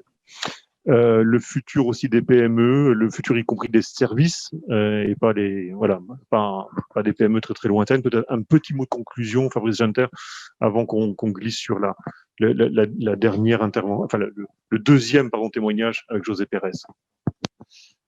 Oui, c'est vraiment très riche, tout ce qu'on entend là en termes de concept, mais je crois en plus ça a pris beaucoup plus d'acuité puisque le fait de vivre un épisode disruptif très majeur fait que tout d'un coup, on est confronté à des réalités et on agit.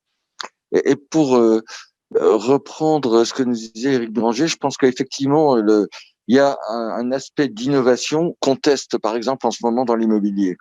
Je crois que l'élément le plus fort qui s'est passé au travers de ce confinement, c'est l'appropriation de toute une série de technologies par monsieur et madame lambda, quel que soit son âge. Parce il y a plein de technologies qu'on avait déjà. Les visios, on en faisait un peu, mais on les utilisait pas toujours de la même façon et pas aussi loin, aussi bien, On a etc. ouvert des comptes Snapchat, WhatsApp, etc. Mais ça peut être ça. Messenger.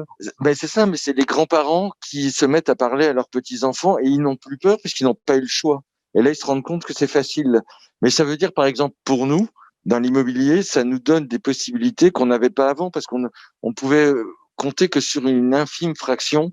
Acheter, par exemple, un appartement pour investir à distance, les gens disaient c'est bien, mais en fait, en dehors d'immobilier neuf, jamais ils le faisaient parce que ça n'allait pas jusqu'au bout. Là, aujourd'hui, on est en train de passer des étapes. Alors, on a testé. Je dis pas qu'on est au bout de la chose parce que il faut tester les mentalités, les modalités, mais clairement, on a vendu, par exemple, récemment un appartement à Metz par un investisseur parisien. Le vendeur est à Bordeaux. Donc, pour le faire, on a fait plus que de la visite virtuelle. Vous savez, ces gadgets qui montrent avec des petites flèches les trucs finalement pas très performants. Parce que ce que veut savoir l'investisseur, c'est où se trouve le bien, l'environnement, la ville, le quartier, l'immeuble, et rentrer dans l'intimité de la chose. Donc, ça suppose aussi dans nos équipes qu'on soit capable de raconter ces histoires, qu'on aille jusqu'au bout, de façon à mettre vraiment en valeur la tonalité de la chose. Et derrière ça, une fois que c'est fait, il y a la négociation à faire et on fait la signature à distance par signature électronique. Mais toute la production de films qu'on aura fait entre-temps, et chez nous, on a un service de communication intégré qui est capable de réaliser ces différentes choses-là, le permet effectivement d'aller plus loin. Donc, j'espère, Eric Branger, qu'on sera capable de montrer qu'on a franchi ces étapes-là. Mais en tout cas, il y a tous les ferments à l'intérieur de ce qu'on a vécu ces derniers temps, d'avoir justement ce passage qui va être complètement différent parce que l'appropriation des technologies par tous les membres de la société, c'est à mon sens l'élément le plus fort de ce qu'on a vécu sur ces 10 dernières années. Merci beaucoup pour votre témoignage. Merci encore une fois pour votre accueil et très vite, on passe à une deuxième partie de notre rendez-vous. Probablement qu'on va un peu dépasser d'une dizaine de minutes notre rendez-vous.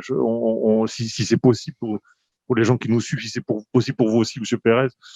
Allez, on s'arrêtera à 10h40 si ça va, mais il nous faut quand même 40 minutes pour évoquer le deuxième sujet. C'est la question du management. Je démarre par une question rapide à Monsieur José Pérez de Schneider Electric. Dites-nous factuellement comment, là, vous avez, vous, dans une autre entreprise, traversé cette crise, comment vous l'avez perçue au départ, identifié, comment vous êtes organisé. Vous avez déjà dit quelques mots, mais complétez un petit peu comment ça s'est passé chez vous déjà.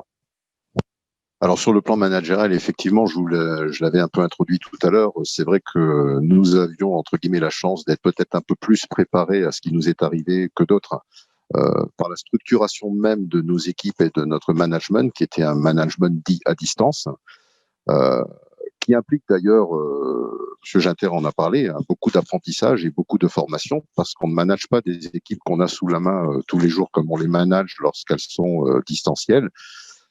Donc cet apprentissage, on l'avait déjà fait. Et je crois que ce que cette crise a vraiment apporté, c'est le côté, justement, je réinsiste là-dessus, lien social. C'est-à-dire comment le management s'est mis en mouvement de manière à se prémunir du fait que, à un moment donné, des collaborateurs n'allaient pas se retrouver sur le quai de la gare, comme on dit, à laisser passer le train de cette innovation et surtout de cette crise. Parce que clairement, ce qui a été mis en lumière d'ailleurs au travers des interviews que Muriel a pu mener, et on s'en doutait malheureusement un peu, c'est qu'il y a eu un risque très fort sur le plan psychologique qui a été induit par le confinement. Et je pense que l'un des intérêts les plus forts du management, ça a été de s'écarter du suivi des KPI comme ils le font habituellement pour vraiment se centrer sur le côté est-ce que mon collaborateur va bien, est-ce qu'il a besoin de moi et comment est-ce que je peux l'aider pour qu'il mène à bien sa mission. Cette attention-là, vous l'aviez avant la crise sanitaire ou alors elle est apparue particulièrement pendant la crise sanitaire? Alors, j'ai envie de dire qu'on l'avait forcément avant, mais on l'avait avant, je dirais, de manière plus ou moins diluée, si je peux l'exprimer de la sorte, par rapport aux convictions et aux valeurs que chaque manager porte en lui, parce que le management, c'est pas seulement, je dirais, des choses qu'on répète bêtement, c'est aussi lié au comportement et aux valeurs que chacun peut avoir. Mais aujourd'hui, le constat est clair, c'est que tout ça a été énormément renforcé et de manière naturelle, tous les managers se sont centrés sur ce côté vraiment lien social avec leurs collaborateurs. Et ça, c'est quelque chose qui est important. Alors là aussi, vous pourrez nous dire pour quelles raisons, pour des raisons, parce que c'est, comment dire, c'est la question de la valeur humaine, c'est des questions de performance, c'est des questions pourquoi soucier, enfin, on pourrait dire pourquoi soucier donc des collaborateurs qui sont à distance. Alors, pour moi, c'est très important. Ça a été un peu dit tout à l'heure sur le côté lien qu'on peut établir entre l'humain et la performance. Je pense que ça a été largement développé par un certain nombre d'intervenants ici. Et aujourd'hui, il est clair qu'on était dans un monde qui allait très vite ces derniers temps, donc avant la pandémie, un monde qui était, je le répète, je porte pas de jugement, il n'y a pas de jugement de valeur sur mes propos, mais un monde qui était très économique. Donc je parlais de KPI. Les KPI étaient des objectifs de chiffres, de rentabilité, de nombre de visites pour les commerciaux, par exemple. Et d'un seul coup, cette pandémie, je vous dis, a apporté ce côté. On se centre peut-être un peu plus sur l'humain quand on est manager de proximité. Et les gens ont besoin de ça, en fait. Ils ont besoin de ça. Pourquoi? Parce qu'il y a un élément fort qui drive, je dirais, la performance des collaborateurs. Alors, il leur faut de la vision, il leur faut du sens à leur travail, mais il leur faut surtout de la reconnaissance. Et aujourd'hui, clairement, les collaborateurs se sentent reconnus et accompagnés plus dans le comment que sur le combien, en fait. Miguel Keller, alors vous qui étiez en intervention chez Schneider Electric pour faire comme Slimane Boura il a fait chez Dumur, dans l'investigation, le dialogue avec les salariés, même, je crois même avec des représentants du personnel, avec la direction et des collaborateurs, et des fonctions diverses et variées, c'est ce que vous avez, sur les questions managériales, c'est ce que vous avez identifié chez Schneider Electric? Alors, moi, ce que je peux peut-être rajouter, c'est que c'est vraiment le rôle de la chaîne managériale est vraiment primordial. Et ce qui était intéressant chez Schneider Electric, justement, c'est que on est dans une situation assez singulière, puisque comme on le soulignait, les N+1 des salariés, donc il y a quand même presque 120 salariés sur le groupe, sur le site de Metz, qui est une agence commerciale et de services. Donc c'est un site de rattachement. Ça veut dire que les salariés qui sont sur le site ne sont pas managés en direct, enfin en tout cas pour l'essentiel. Leur hiérarchie est lointaine, c'est ça? La hiérarchie est lointaine d'une part. Lyon, et d'autres à Lyon, à Toulouse, à Rueil, à différents endroits. Donc ça d'une part. Et les fonctions support sont éloignées aussi, c'est-à-dire que tout ce qui est fonctions ressources humaines, tout ce qui est lié à la santé aussi, au suivi des salariés, se trouve à distance. Donc pas en prise directe avec les salariés. Et en deuxième point, José Pérez, qui est donc directeur régional, directeur de plusieurs sites, n'est pas le supérieur hiérarchique, n'a pas de lien hiérarchique avec les salariés qui sont situés sur le site de Metz. Donc, on sait que le management de proximité est protecteur par rapport aux salariés. Donc, question que je vous pose, les salariés, en tout cas dans tous les retours que j'ai eus des salariés que j'ai pu interroger, y compris les représentants du personnel, donc s'accordent pour dire que vous avez une sensibilité aux questions de la qualité de vie au travail et une écoute qui sont vraiment aidantes sur le site.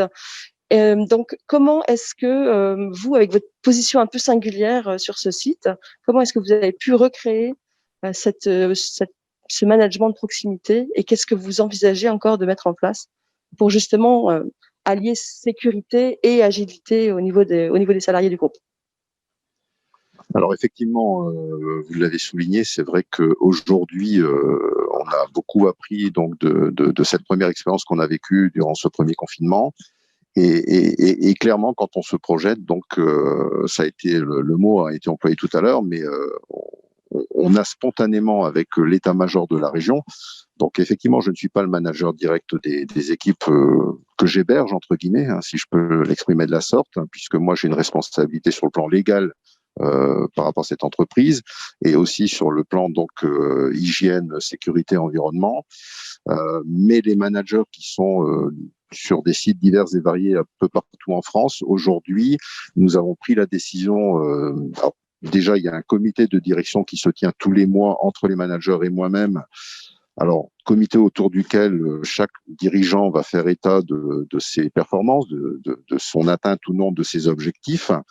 Et moi, je suis un peu, quelque part, la personne un peu transverse qui vient mettre du lien dans tout ça pour finalement m'enquérir de ce qu'on appelle la QVT, la qualité de vie au travail, c'est-à-dire est-ce que les collaborateurs sont dans un bon état d'esprit pour réaliser cette performance, quels sont les outils qui leur manquent éventuellement, et surtout, est-ce qu'on a identifié, bon, j'aime bien ce terme, c'est le caillou dans la chaussure qui fait que le collaborateur, à un moment donné, il a plus envie d'avancer, ou en tout cas, il est plus en capacité d'avancer comme il souhaiterait le faire.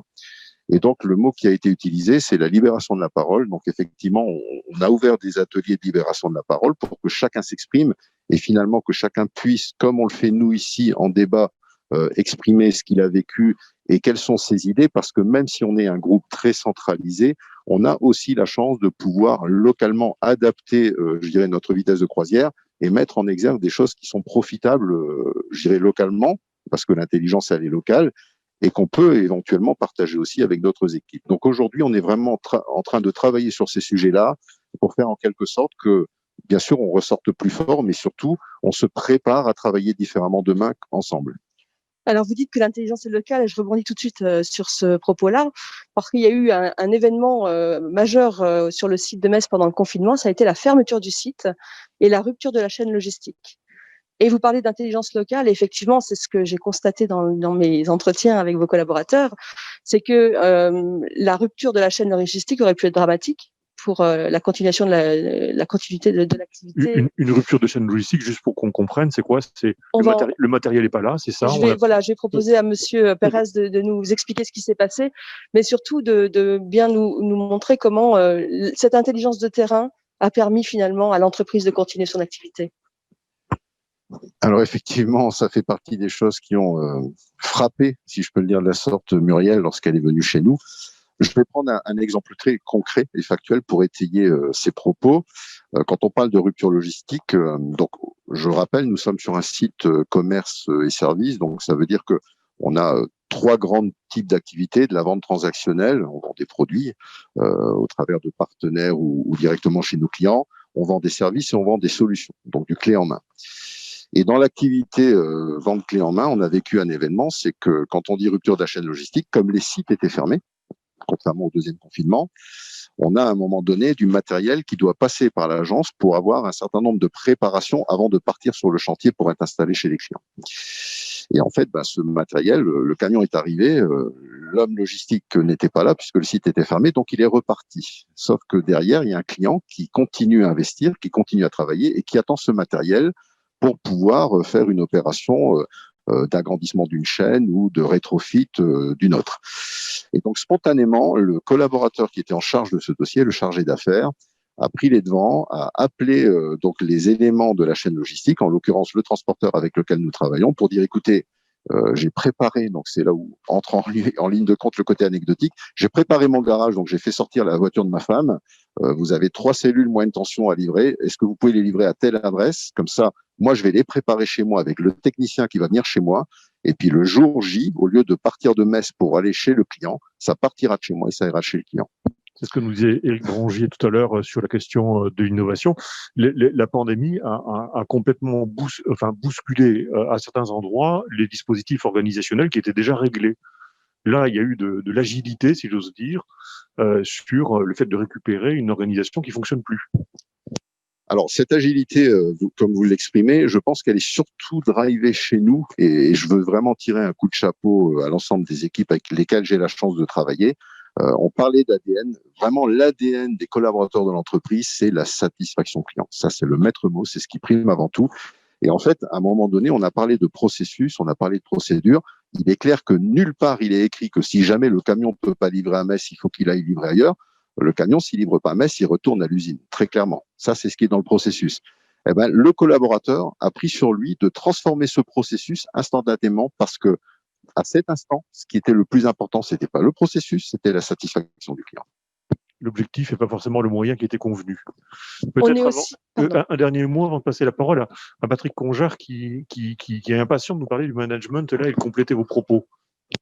Alors oui, donc c'est là aussi qu'on voit la distance entre le prescrit et le réel. et toute l'importance de prendre ça aussi en compte dans le management. On peut peut-être dire un mot aussi sur ce qui s'est passé dans l'entreprise au moment du déconfinement. Il y a quand même eu des accidents de santé dans l'entreprise sur lesquels, enfin, qui vous ont vraiment alerté et qui vous amènent certainement à une réflexion aussi par rapport à ce management, à ce mode de management en proximité. Oui, alors effectivement, je veux surtout pas faire de lien direct entre, je dirais, tous les événements qui ont pu nous toucher et l'accidentologie qui s'est produite sur le site.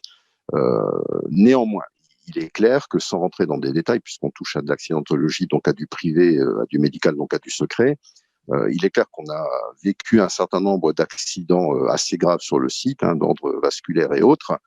Et on ne peut pas s'empêcher de penser qu'il peut y avoir certainement, non pas un lien de causalité, mais en tout cas des facteurs aggravants, comme on dit, sur les aspects RPS. Et vous-même, Muriel, vous l'avez clairement mis en exergue lors de votre étude sur le fait qu'aujourd'hui, effectivement, c'est un point d'attention important qu'il va falloir que l'on ait. Un point d'attention parce que, je le répète, ce confinement, je dirais, l'être humain n'est pas préparé psychologiquement et surtout culturellement à travailler seul, à s'isoler. Notamment dans nos cultures, je dirais anglo-saxonnes et un peu latines quelque part, mais surtout parce que à un moment donné aussi, il faut se le dire, nous avons de toute façon à travailler ces sujets-là pour éviter l'absentéisme et faire en quelque sorte qu'on soit le plus productif et performant possible. Donc, c'est en partie, je dirais, cet incident ou cette survenance d'accidentologie forte qui ont guidé aussi ce dont je parlais tout à l'heure, c'est-à-dire cette volonté de créer des groupes de réflexion et de libération de la parole pour permettre aux gens d'expurger ce qu'ils avaient un peu dans les tripes par rapport à ce qu'ils ont vécu, qui est pour le moins frappant, puisqu'on n'a pas eu ça depuis des années, en tout cas en termes de quantitatif. Et c'est un travail donc qu'on va continuer à poursuivre avec les équipes de manière, encore une fois, je l'espère, trouver ce qu'on appelle des fruits mûrs, des petites solutions qui coûtent pas cher, mais qui sont qu'on peut facilement mettre en œuvre localement de manière à ce que les gens aillent mieux et se trouvent, je dirais, dans des situations plus favorables pour le travail. Alors, d'autant plus que, alors, on parle de RPS chez vous, mais c'est vraiment une observation que j'ai faite dans plusieurs entreprises, dans plusieurs organisations, ce risque accru en termes de risques psychosociaux. Oui, c'est un point qu'on constate dans les investigations. On pensait qu'il n'y avait qu'une deuxième vague ou un premier confinement aurait été au fil des investigations qu'on a réalisées en juillet, août, septembre, octobre, etc. Naturellement, on rentre dans la deuxième vague et on se rend compte combien dans la deuxième vague, on constate aussi des phénomènes d'épuisement émotionnel. On y reviendra probablement dans un autre atelier. Et cela étant, on passe la parole maintenant à Patrick Conjard de l'Agence nationale pour l'amélioration des conditions de travail. Patrick Conjard, vous avez écrit quelques ouvrages sur le management, dont le dernier, le management du travail ici, excellent ouvrage qu'on ne peut que recommander aux gens qui nous écoutent. Est-ce que vous pourriez nous dire là, en quelques mots, en quoi la question du management, le fait de soigner le management est important dans cette situation de crise? On aura l'occasion de vous avoir la chance de vous avoir deux fois en discussion avec nous, une deuxième fois mardi prochain, où on parlera plutôt de management de crise. Mais là, à l'intérieur des entreprises, qu'est-ce que vous pourriez dire de ce management-là? Faut-il le soigner particulièrement en situation de crise? Bonjour Jean-Michel, bonjour à tous. Alors peut-être Alors déjà, moi, je ne peux que saluer effectivement jusqu'à maintenant quand même l'intérêt de vos échanges et en particulier les témoignages d'entreprises qui ont été donnés et qui ont finalement déjà posé pas mal d'éléments sur à la fois des questions d'impact sur les relations sociales, sur le management, sur l'activité des entreprises. Et puis, on l'a vu aussi à travers les témoignages, déjà quelques pistes sur comment ces entreprises ont plus ou moins bien traversé la situation. Alors, peut-être un premier préambule, c'est effectivement de dire déjà qu'il y a une grande diversité justement de situations selon les entreprises, selon les secteurs d'activité, selon les cultures préexistantes, ça a été dit par les témoignages, qui fait que il faut être, je pense, assez prudent pour tirer des enseignements qui pourraient être pensés de manière un peu trop générale. Alors oui, le management, les relations professionnelles ont été d'une manière générale fortement impactées pendant la crise. Vous l'avez déjà dit les uns et les autres. Il y a eu des fermetures d'activités, des réorientations d'activités, le passage sur des proportions très très importantes, notamment dans le premier confinement, de salariés en télétravail, dans des organisations qui n'étaient pas nécessairement préparées à cela. On a eu en termes de RPS, ça a été évoqué, et là aussi les indicateurs le montrent, voilà, un impact fort du côté des salariés, avec des problématiques de charge de travail pour certains, de sous-charge de travail pour d'autres.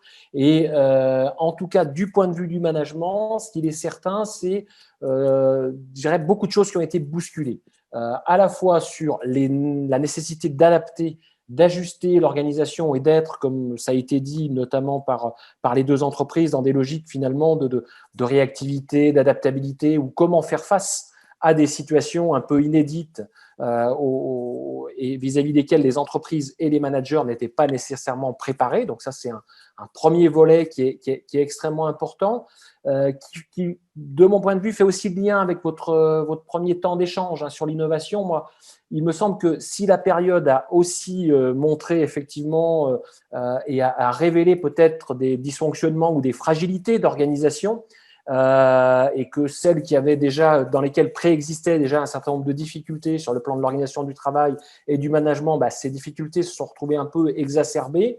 Dans beaucoup d'autres endroits, ça a été aussi l'occasion de voir des prises d'initiative, de la créativité, des dynamiques collectives, des processus de coopération. Alors, je pourrais développer ça, mais notamment dans le secteur hospitalier. C'est bien parce qu'à un moment donné, on est sorti du cadre prescrit classique, qu'on a redonné un peu de pouvoir d'agir aux acteurs de terrain, qu'on a changé, modifié les processus de décision, qu'il y a des collectifs qui se sont mis dans des logiques d'engagement, de créativité, d'initiative extrêmement importantes. Donc, oui, il y a des freins aux investissements, à l'innovation, mais y compris avec les témoignages que j'ai entendus, il y a aussi beaucoup d'initiatives de créativité et donc d'innovation sociale et organisationnelle qui ont été mis en place. Alors, pour revenir sur les questions de management, nous, on a fait un peu un travail d'audition, un peu d'entreprise, d'entretien avec des managers, des enquêtes aussi qu'on a pu conduire. Il y a 2 ou 3 choses qui sont révélées. Alors, la question de l'adaptation, l'ajustement, revoir un petit peu les priorités, l'organisation du travail, notamment pour intégrer les mesures de prévention, ça, c'est quand même un élément extrêmement important qui convoque les managers. C'est-à-dire que, évidemment, c'est de leur responsabilité que de faire ce travail d'organisation, d'ajustement. Et on s'aperçoit que plus il a été fait au plus près du terrain, par l'encadrement de proximité, plus on a pu mettre en place des mesures qui prenaient en compte l'activité, les contraintes de l'activité, et on a pu s'adapter. Dans certains cas, on a même réorienté l'activité, l'organisation. Donc ça, c'est le premier point, avec quand même une activité, là, pour le coup, de management du travail. Jean-Michel, tu utilisais ce terme-là, très importante pour ajuster, adapter, revoir un petit peu et sortir des processus classiques. Deuxième point qui est mis en avant, c'est que dans la période, il y a un besoin exacerbé de soutien et de régulation. Ça, c'est aussi une évidence. Y compris avec la mise en place des pratiques de management à distance. Vous évoquiez les risques d'isolement, les problématiques de sous-charge ou de sous-charge. On voit bien que là, il y a vraiment des enjeux de soutien et de régulation de l'activité entre le prescrit et le réel, d'adaptation, d'appropriation, avec également un élément nouveau peut-être du côté des managers sur ce plan-là, c'est quand même la nécessité de prendre en compte les caractéristiques personnelles. J'ai envie de dire qu'en termes de management, c'est quand même quelque chose qui a souvent été compliqué entre l'intérêt individuel, l'intérêt collectif. Il y a effectivement des logiques, des cultures qui peuvent être différentes et prendre en compte notamment les questions de santé, les questions de lieux d'hébergement, les situations familiales, population fragile, non fragile. Enfin, tous ces éléments-là se sont quand même convoqués, invités dans la pratique managériale avec un vrai enjeu d'articuler enjeu individuel, enjeu collectif et prise en compte et comment j'adapte aussi mon organisation à ces problématiques. Alors, la question du télétravail l'a mis en relief, mais la question du retour ou pas à l'emploi met en perspective quand même cet enjeu-là qui n'est pas évident. Et sur l'aspect soutien, dernier point peut-être, après je pourrais m'arrêter là pour l'instant. Il ne s'agit pas que du soutien psychologique. Il ne s'agit pas que d'activer, de multiplier. Alors évidemment, les entreprises l'ont signifié, j'y suis plutôt favorable et tous les retours qu'on a montrent que c'est quand même un levier intéressant, c'est d'ouvrir des temps de retour d'expérience, d'échange avec les équipes où il s'agit de partager qu'est-ce qui a été fait, quelles sont les problématiques que l'on a et comment collectivement on peut trouver des solutions aux problèmes un peu inédits qui se posent à nous. Donc ça, c'est extrêmement important, mais ce soutien, il est vraiment effectivement non seulement psychologique, mais il est aussi organisationnel. Et là, il y a vraiment un vrai enjeu avec en plus dans la période, et là les études le montrent, je regardais en préparant ça ce matin, une étude qui a été faite en mars qui montre qu'il y a quand même 55% des salariés qui s'interrogent sur le sens de leur travail, leur utilité, et qu'on ne peut pas nier que dans cette période, il y a des vrais risques de désengagement, des vrais risques de questionnement sur l'utilité de mon activité. On a parlé des métiers de première ligne, de deuxième ligne. Le sens est re-questionné dans cette période-là. Et les acteurs qui sont généralement là aussi convoqués sur les questions de sens au travail et de reconnaissance de l'engagement, des efforts consentis, de remise en perspective par rapport à des projets d'entreprise, ce sont souvent les managers.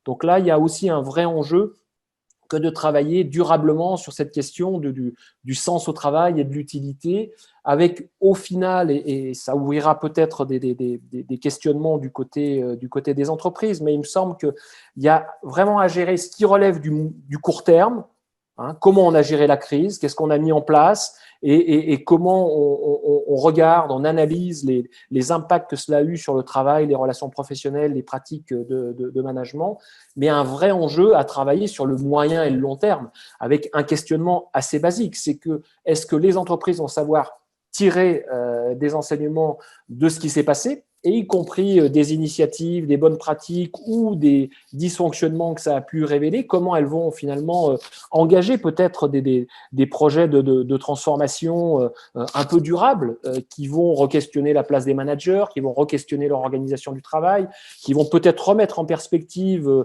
enjeux économiques et enjeux de qualité de vie au travail, comme ça a été dit par l'intervenant chez Schneider Electric. Donc voilà, c'est la capacité ou pas à s'emparer de ça, ou à contrario, et le risque est là parce que l'impact économique est important, on a des entreprises qui, compte tenu du contexte, compte tenu des enjeux financiers, vont peut-être revenir à des pratiques antérieures, revenir à la normale, et on va avoir un réflexe de protection, c'est le terme qui a été utilisé, me semble-t-il, tout à l'heure, pour se dire, c'est peut-être pas le moment, effectivement, de consolider, de renforcer ces innovations-là, de prendre le temps de se poser des questions, parce que l'urgence, c'est l'économique, c'est l'emploi, et le risque de revenir à des réflexes de retour en arrière, si je puis dire.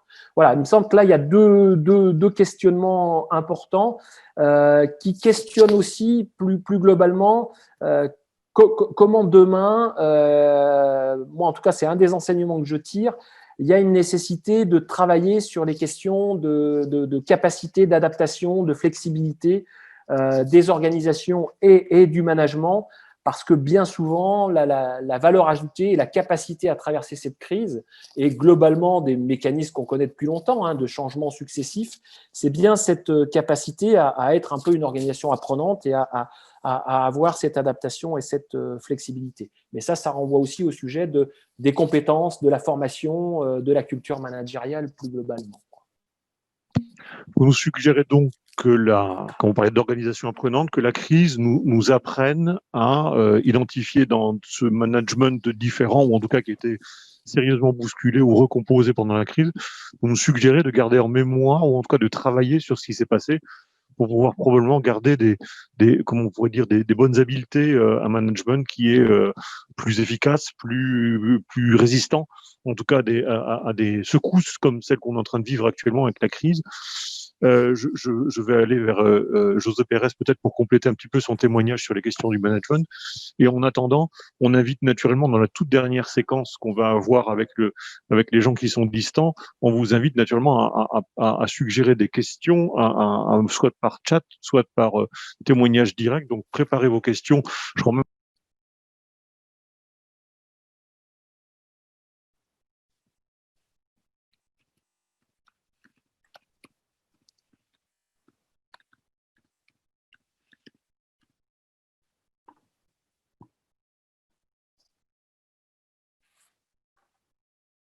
en matière de management, mais il y a aussi un enjeu de soutien qui est très opérationnel. J'imagine, par exemple, vous disiez tout à l'heure, M. Genter, voilà, fournir aux gens la tuyauterie pour qu'on puisse communiquer à distance, fournir les moyens de travailler, trouver les bonnes informations. Il n'y a pas que la dimension émotionnelle, il y a aussi la dimension très fonctionnelle, très technique. Complètement. Alors effectivement, je pense que sur les outils, encore une fois, avec beaucoup d'humilité, pardonnez-moi, on est pas mal doté chez Schneider, vous en doutez, donc je pense que là-dessus, on n'a pas forcément, je dirais, à modifier la vitesse de croisière dans laquelle nous étions établis bien avant cette crise. Par contre, là où je suis totalement d'accord, et je l'ai peut-être mal exprimé, mais quand je parlais de ce lien très fort entre le management de proximité et les collaborateurs, alors oui, je parlais du fait de s'enquérir de la santé des collaborateurs, notamment sur le plan psychologique. Je pense qu'on l'a tous dit et c'est très important, je réinsiste sur ce sujet. Mais ça a été très bien dit actuellement par la personne de l'ANACT. Effectivement, c'est sur le plan aussi organisationnel. Je l'ai dit tout à l'heure sur le premier sujet.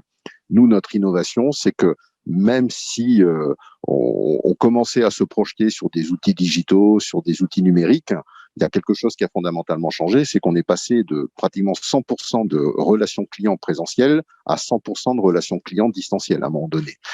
Et ce que ça nous apprend, c'est que très certainement, l'avenir sera X% de distanciel et Y% de présentiel. Je ne sais pas mettre de chiffres, mais c'est sûr que ce sera un format, comme vous le disiez très justement, hybride.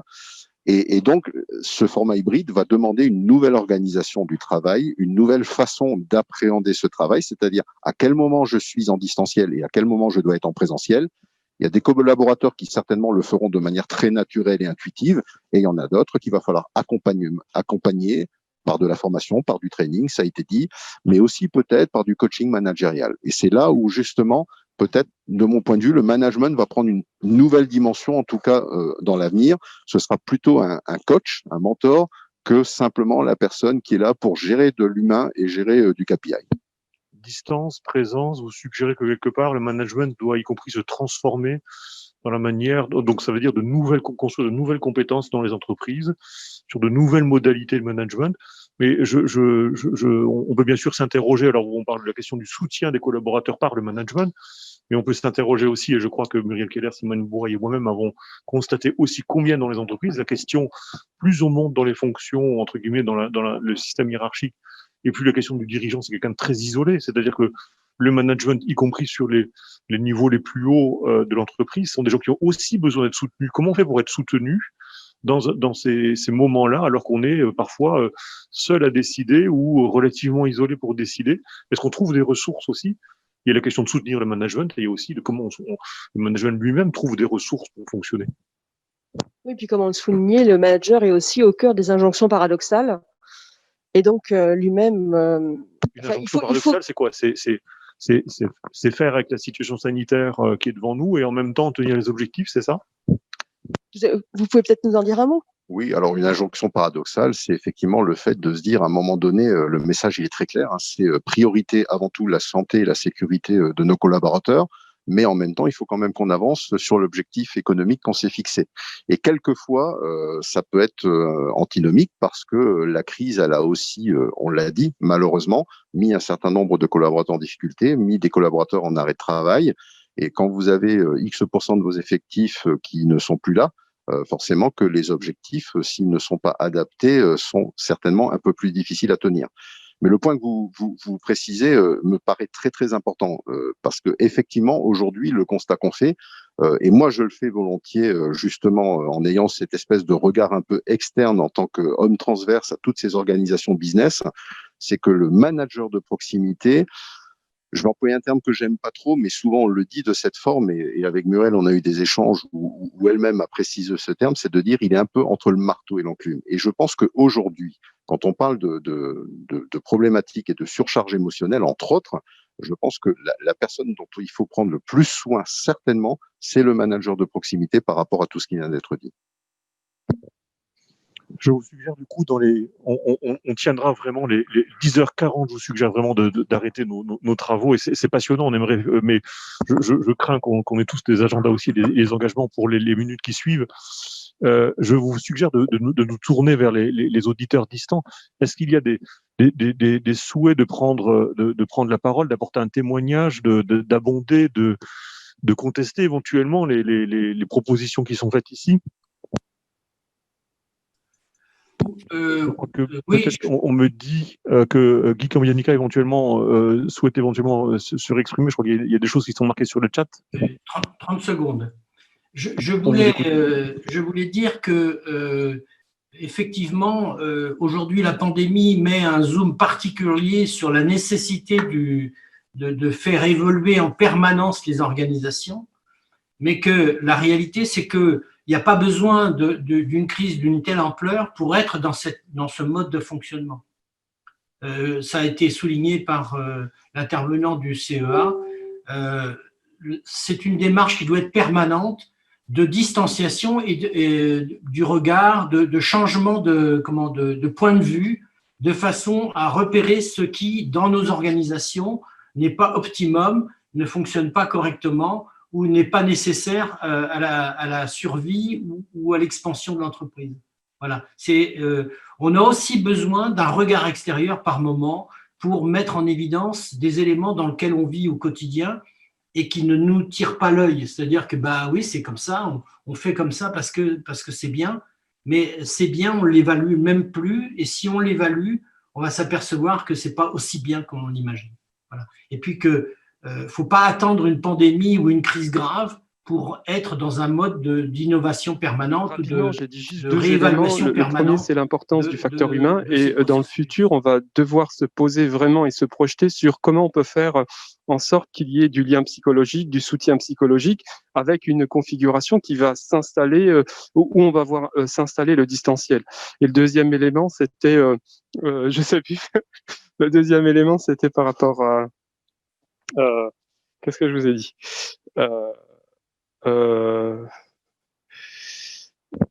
Vous le retrouverez peut-être en cours de route avant la conclusion. Merci. C'était aussi par rapport en réaction à Monsieur Guy, qui, je vous disais que c'est finalement, c'est pas aussi facile que ça de se mettre en réflexion, de se dire qu'il faut se poser, lever le nez du guidon pour réfléchir.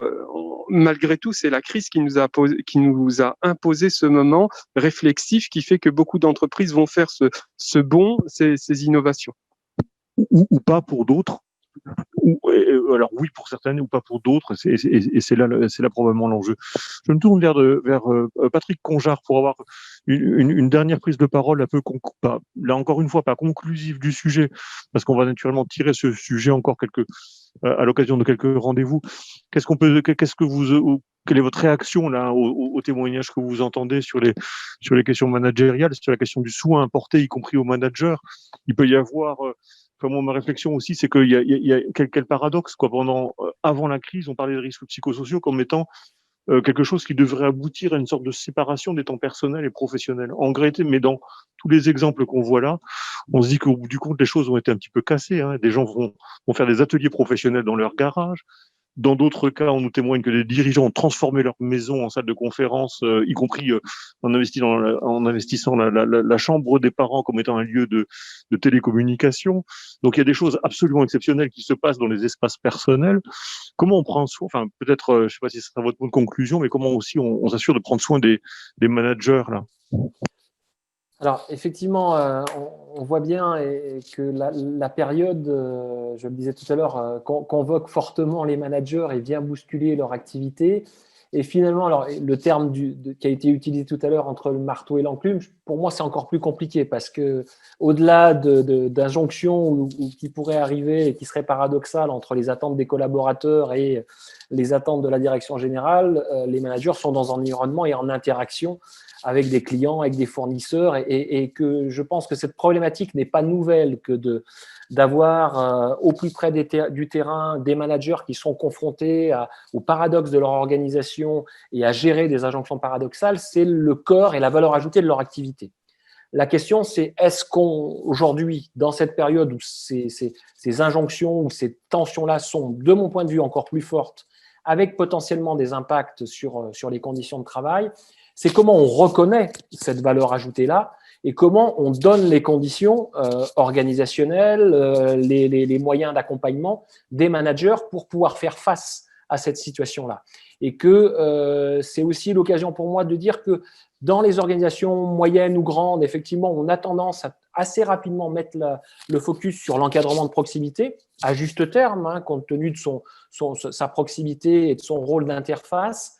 Vous avez souligné tout à l'heure que dans une PME, c'est aux dirigeants d'entreprise qu'incombe un peu tout ce travail de régulation et que dans tous les cas de figure, il y a vraiment à réfléchir sur quelles sont les conditions qui peuvent faciliter, soutenir ce travail de management.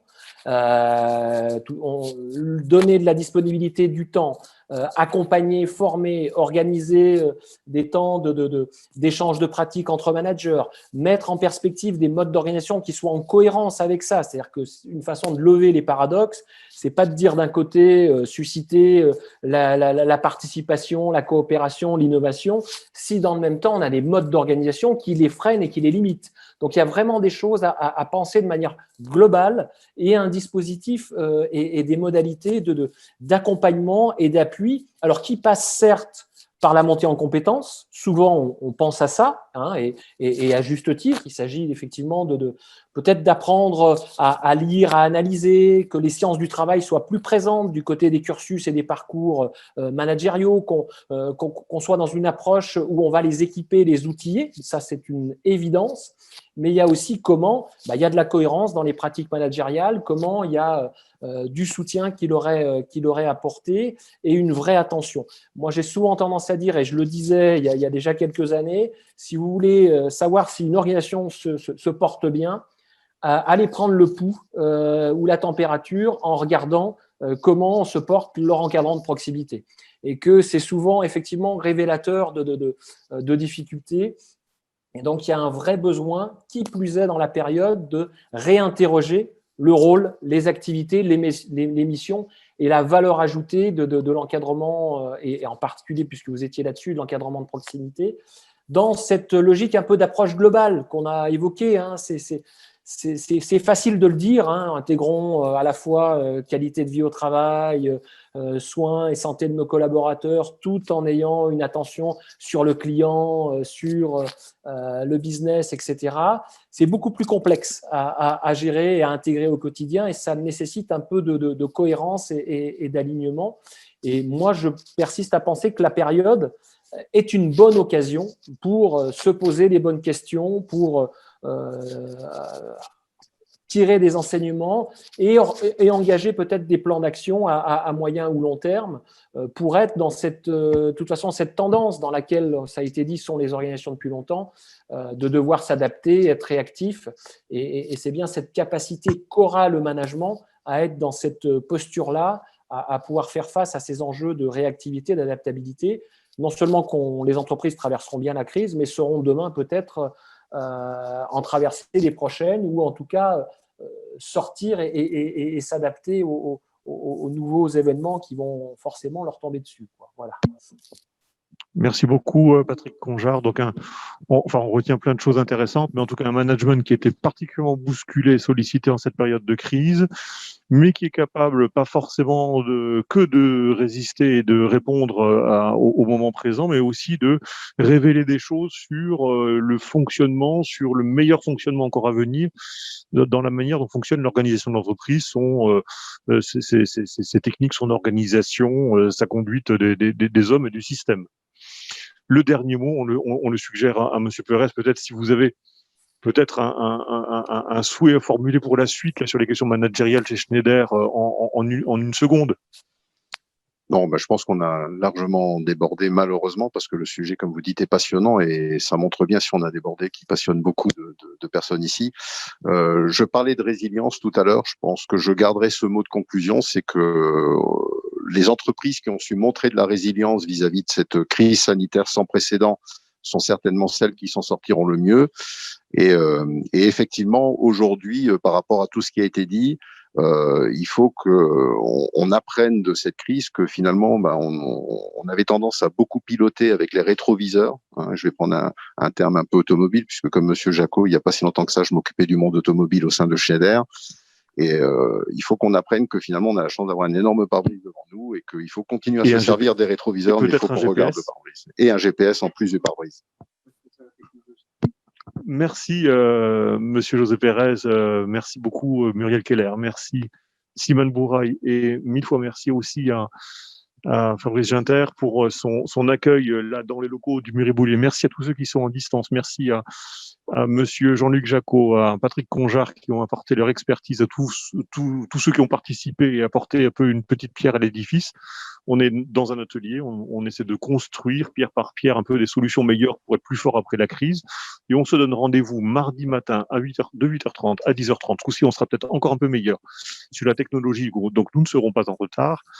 Et nous serons donc à la FIDAM. Merci Monsieur Courtier d'ailleurs qui est en ligne par avance pour nous accueillir à ce rendez-vous.